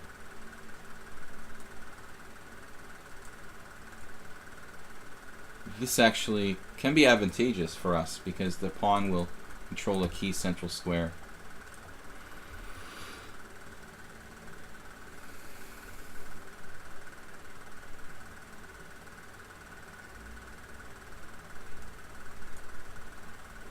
Now with this move he's got bishop f6 sometimes. Black is played perfectly here. Not perfectly, but perfectly sound in my opinion. I would have done similar. I might have played a similar way with black.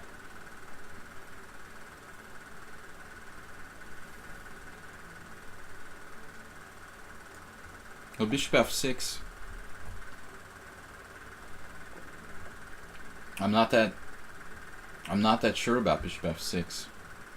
It's not a terrible move for certain. But perhaps he should just develop his queenside. It looks a little more natural to play maybe knight d7. I don't know. Let's see what he does. He maybe he captures on c3.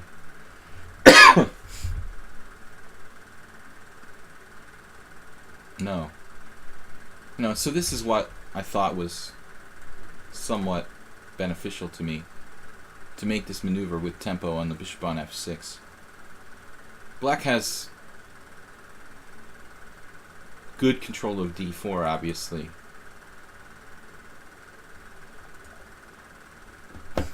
Now, for my part, it's vital that like f5, you know, I have ideas what to do there. He's just too backwards on the e-file to consider playing that. So it's a little hard for black to, you know, to know what to do here. I mean, I'm basically playing structure that's, in a way, similar to the King's Indian attack. Just I'm not playing g3, I have a bishop on a2 instead of g3 and bishop g2. Why can't I click on that square? Alright. Another good move. Rook c8.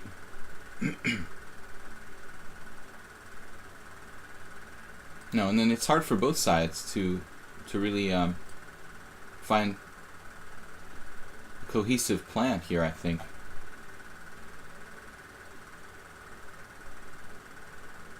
He's considering maybe knight d4.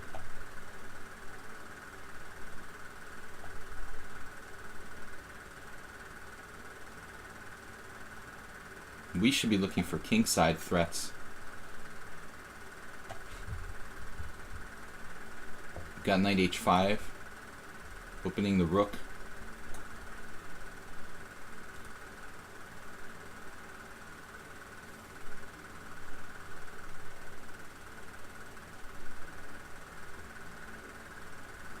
Protecting his kingside.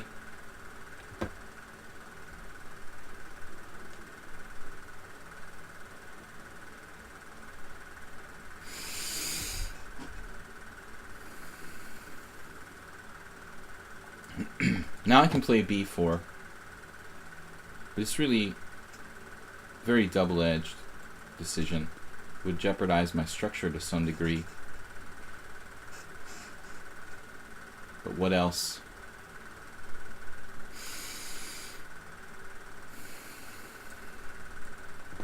No, black's played pretty optimally, I think, in this game. I'm not going to play that. I don't like b4 and the sort of backwardness. This way I just preempt knight d4. And if he does that, my c2 pawn would be well protected.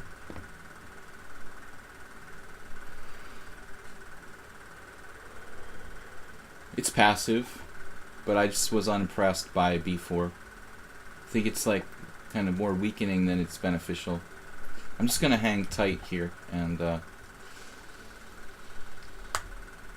try to stay solid, look for some tactics. There could be a sacrifice on e6 at some point, maybe knight g5.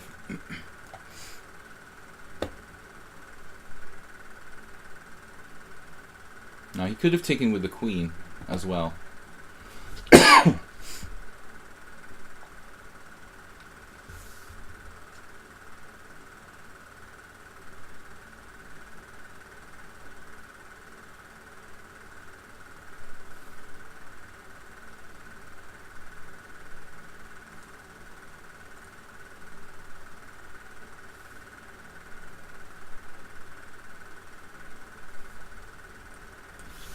I don't really know what else to do.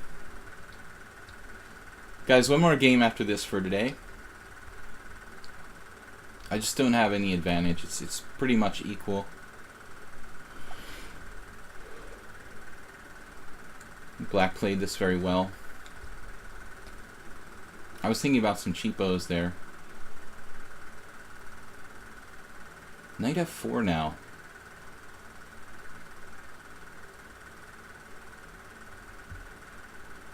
I just can't get my queen into the game.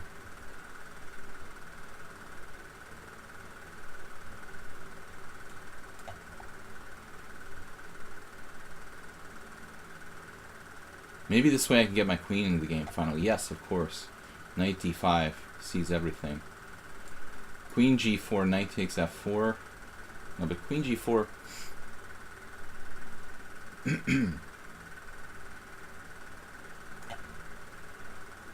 This is the only sharp move for me.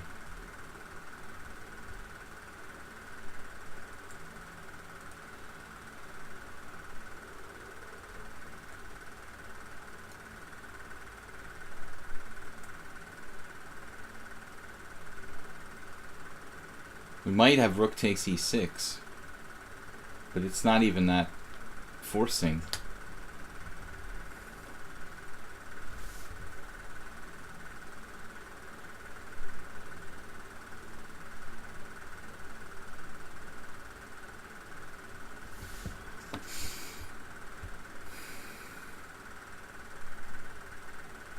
I don't know if this guy's beatable. Rook takes e6.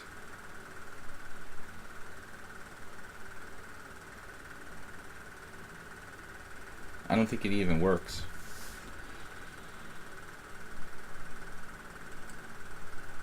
I just don't think this guy's beatable.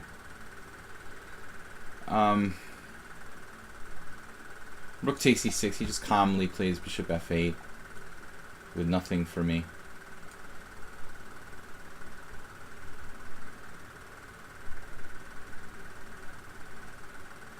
I'm only slightly worse here. Maybe I'm not worse. I don't know. But I don't really like the C file.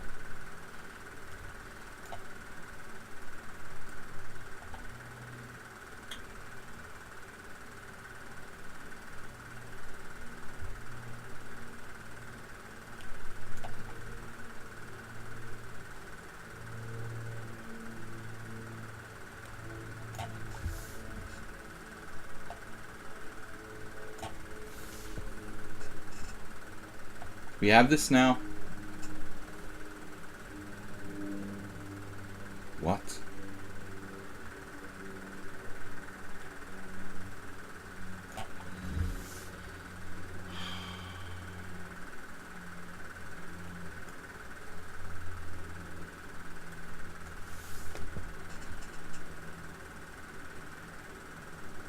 He found a defense to even that.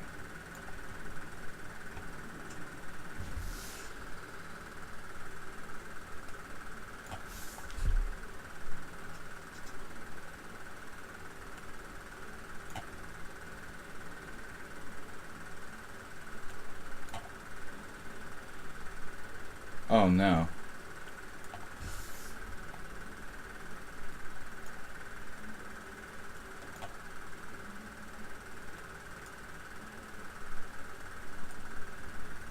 Okay.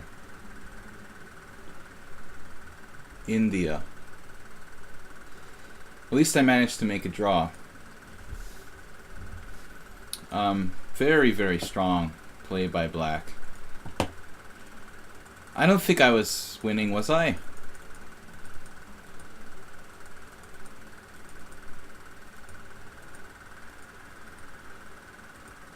Computer thinks black's better.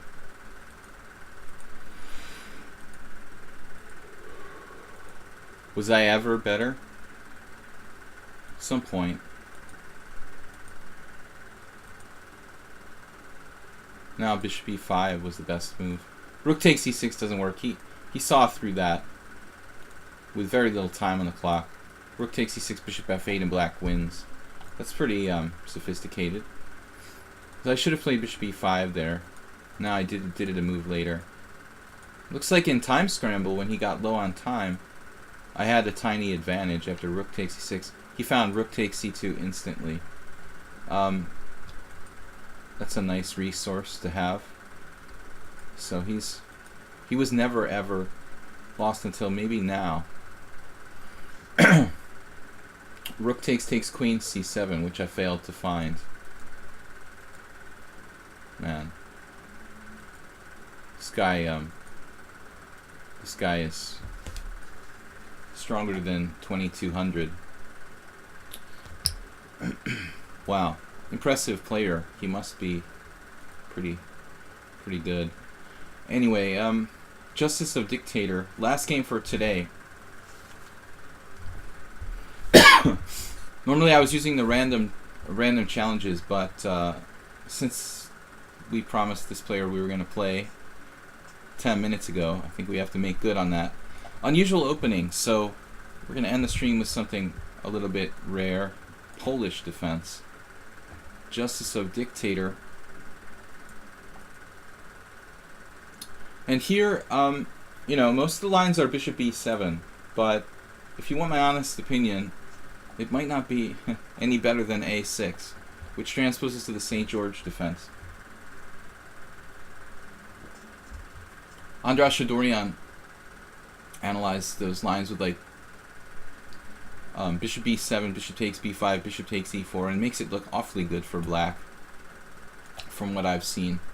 For white, I mean. Why did first rook takes e6 not work? Well, he has bishop f8, and he's like winning a piece or something. He saw an awful lot of good moves with very little time.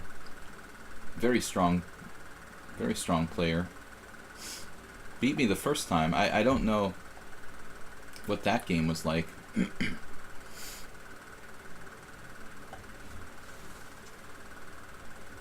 Too long ago for me to remember. Okay, so Justice of Dictator. Basically, I think the best setup for white involves bishop d3 and queen e2.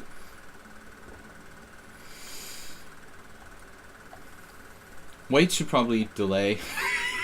Excuse me, guys. I have a asthmatic condition here.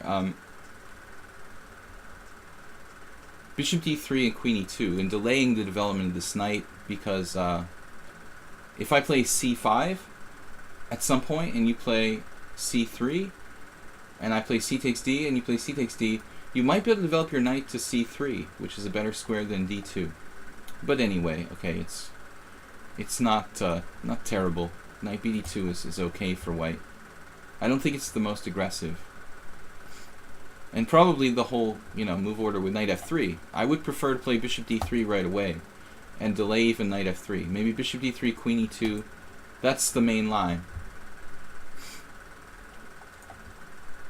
I've played the St. George quite a bit for black, believe it or not, with good practical results. I'm trying to make 2 moves in a row. It's a little bit late.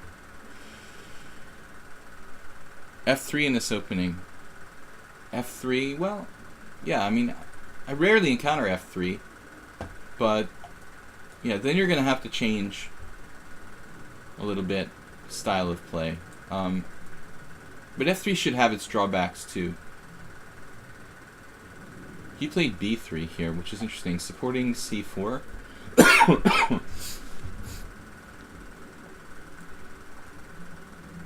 It's going to be a Sicilian-like position. In many cases, when I play c5, he might take, and then I think I have to strike the center with c5.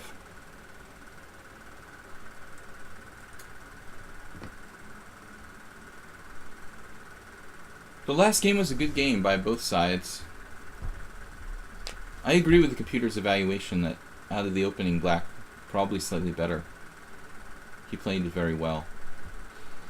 Now bishop e2. Taking on d4, huh?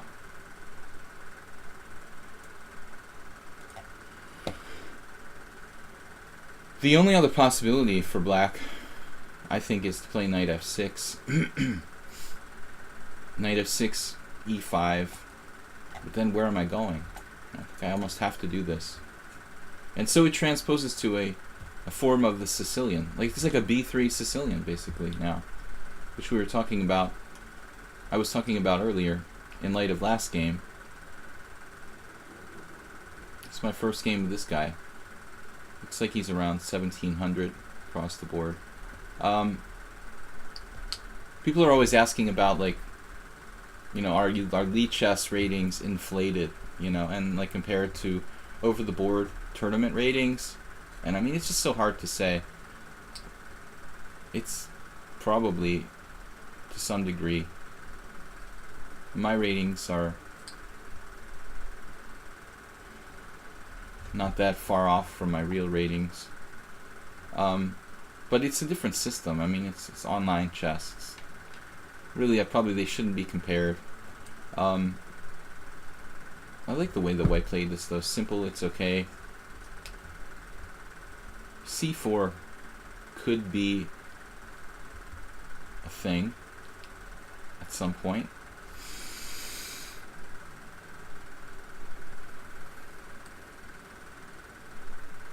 I think I have to play dynamically. Choosing to play queen b6 is obviously a slightly risky looking move, but my idea would be to play bishop c5, put pressure on the white center, the knight on d4, which is so strong in the Sicilian. I mean, you could play a really lame move here, like knight to c6. There's nothing wrong with that, I guess. It's not very dynamic.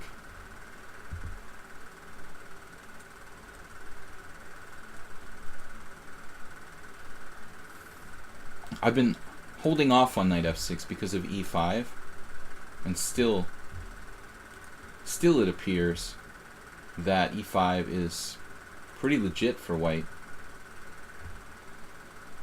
And now bishop d3 is another good move. Alright, I'm going to play d6. Continue with hedgehog style development. But I feel like white is better here. Slightly better.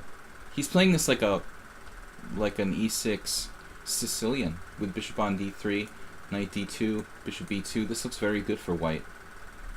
White stands slightly better, like a normal opening. Gave up on my plan of playing bishop c5 because he just goes knight f3. Maybe I was wrong. You know, it just occurred to me that if bishop c5, knight f3, I can play e5. That could be very complicated. And maybe he sacks the f2 pawn with some knight f5. Bishop takes f2 check, and my whole position is kind of uncoordinated. Now c4, another good move. I have to play b4 here, which is awkward for black. And this guy's played this very well, I think. Very positionally. Sort of subtly. I like white. White stands slightly better. The rattle sound is called the fan. It's extremely hot here. It's like, it feels like it's July. Had to turn it on. Sound system though. That is the ventilator. It's like 30 degrees centigrade at least. I don't know. Maybe that's not a lot for some people, but it's hot for me. We're about to finish up, guys. This is the last game for today. I think the White's opening was decent, and it's a Sicilian. Now bishop e7, knight f5 sacrifices don't look realistic, but in any case, maybe we'll first complete our hedgehog type of setup here.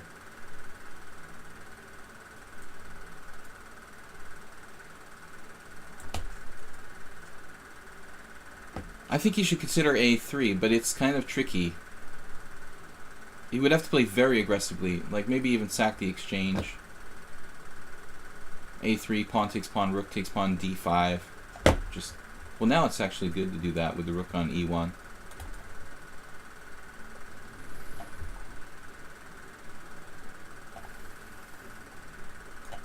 I'm going to get out of the center with my king now.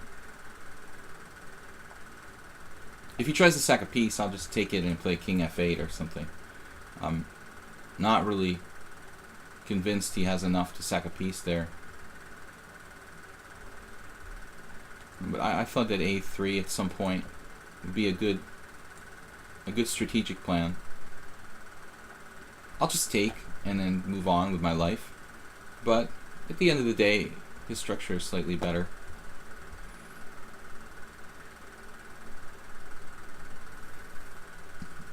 Queen c2 is another good patient move. If I castle, plays e5. Excuse me again. Knight c5.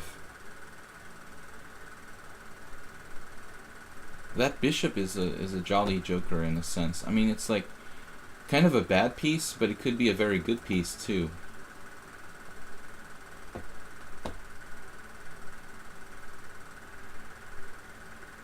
Maybe I shouldn't rush castling here. After e5. It's like all of his pieces are really good suddenly. This move. Preempting e5. I guess it would be more natural to put my rook on c8, wouldn't it? But I don't have a hedgehog. I mean, there's no b5 anymore. He just does it anyway. Whoa. Okay, well, this is my point.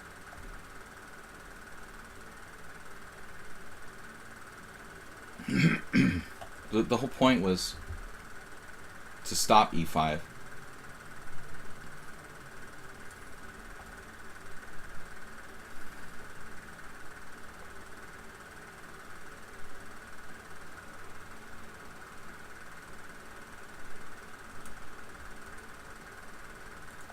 I like White's setup. You know, I think he's slightly better. But what does he do next? Like piece sacrifice? I just take it and play king f8, and I don't know that he has enough compensation. Something, I admit, but is it convincing? Now he's forced to sack a piece.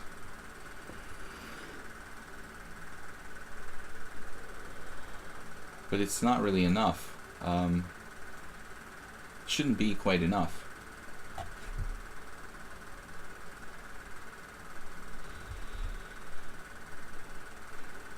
He's got one pawn for a piece.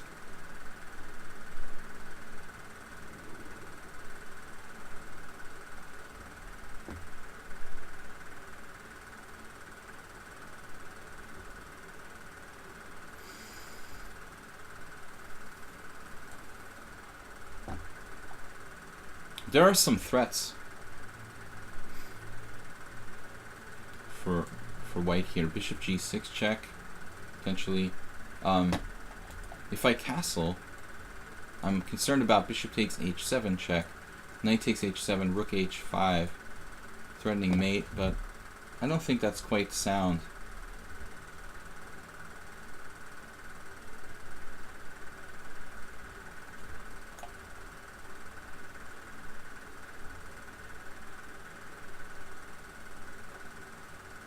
It's kind of scary player. We have counterplay against f2. All of our pieces are active. This guy is definitely making me think. I was really concerned about this, but at the end of the day, like bishop takes h7, knight takes h7, rook h5. I have rook f5. Actually, I could even play knight f6. That would probably be winning. So it's sort of a, that's a bluff.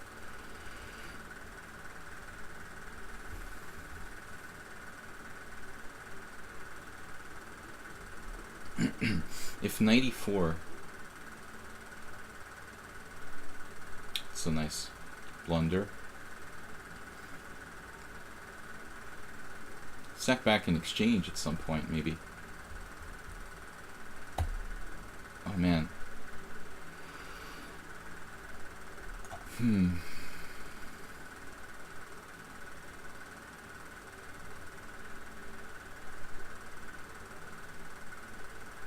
Bishop c5, rook takes e6.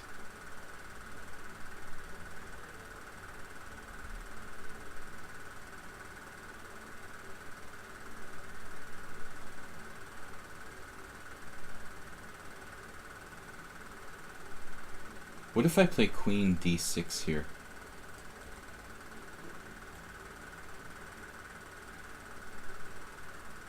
Threatening that bishop.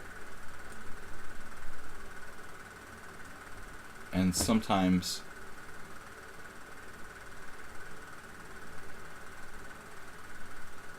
if I trade queens, I should be clearly better.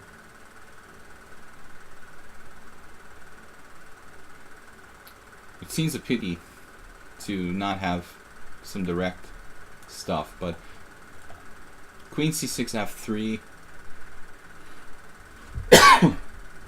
it all looks interesting, but there's no concrete, clear win for black. Knight g4,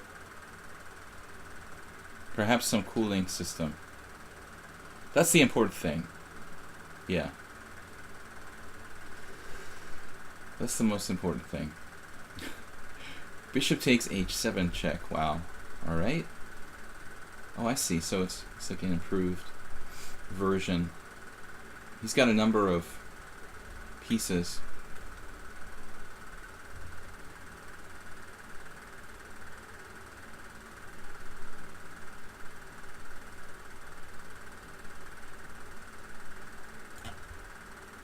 Quite a good 1700 player. Really tricky. He's going to get a number of pawns for the sacrificed piece. Maybe enough now. He'll have 3 pawns for the piece.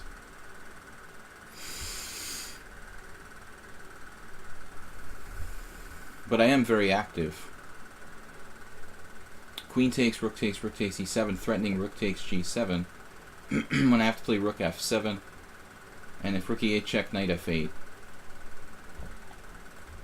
He's also faster than me. He's got 48 seconds left.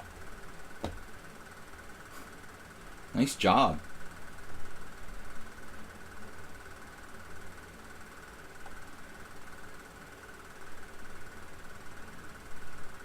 It's not easy to beat anybody. I mean, even though I'm 800 rating points, 700 rating points higher, he's still hanging in after 22 moves. Probably not worse here. That move might be a decisive mistake. You have to come back, probably. Maybe it's not so simple, though. I can double rooks, too. Unfortunately, he doesn't have bishop takes g7 because he has got a back rank mate problem. So I don't see a defense here for white. Wait, he's got to drop his pawn temporarily on a2. Bishop where? Yeah, somewhere. But now it's not enough material. He's got rook e7 check.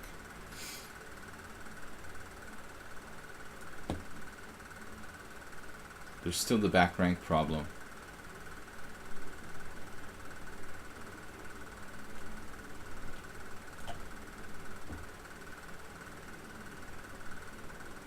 And this is pretty awkward.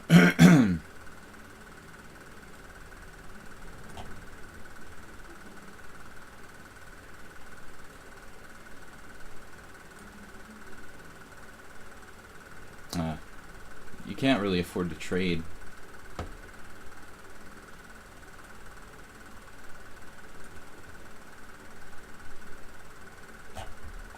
Finally, we're winning.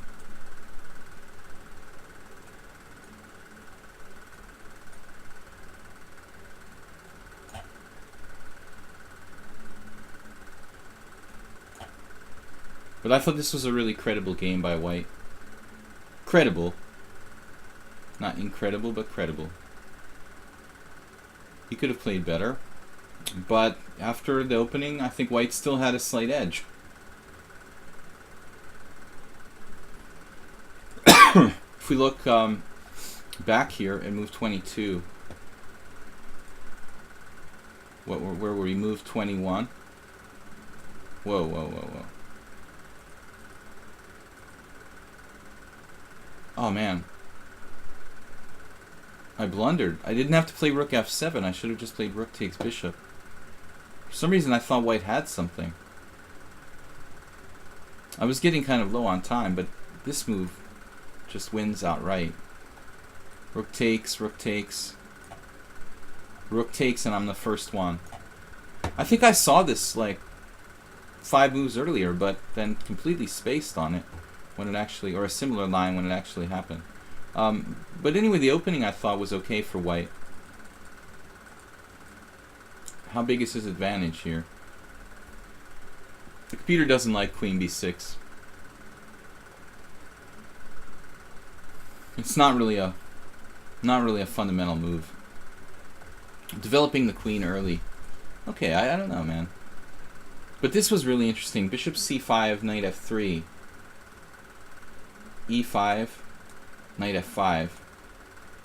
Bishop takes f2 check, where White is probably just clearly better. For example, if I try to play very directly, but I should have played, I don't know. What do I do here? I just play knight f6. So bishop c5 was better. Not to play e5, just to play normally. Yeah, d6, the computer even gives me a dubious for that. Doesn't make sense to play queen b6 and then d6. Now I have a passive position. I think a3. a3 is a logical positional plan for White. So he's still better here.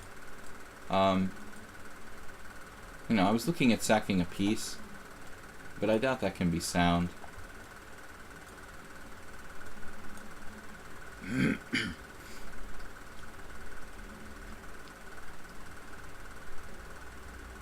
I was going to play king f8 here. It's not really quite enough compensation for White. So what do you do? You know, he played queen c2, and I played rook d8. My concern is if I castle, he has e5 in a good way. Here he's probably got something. Computer doesn't believe me. He looks very active with 5 pieces, but the engine wants to play bishop c5, going away from the king side. But if we give it time, maybe it will find something for White here. Look that White is very active in this position.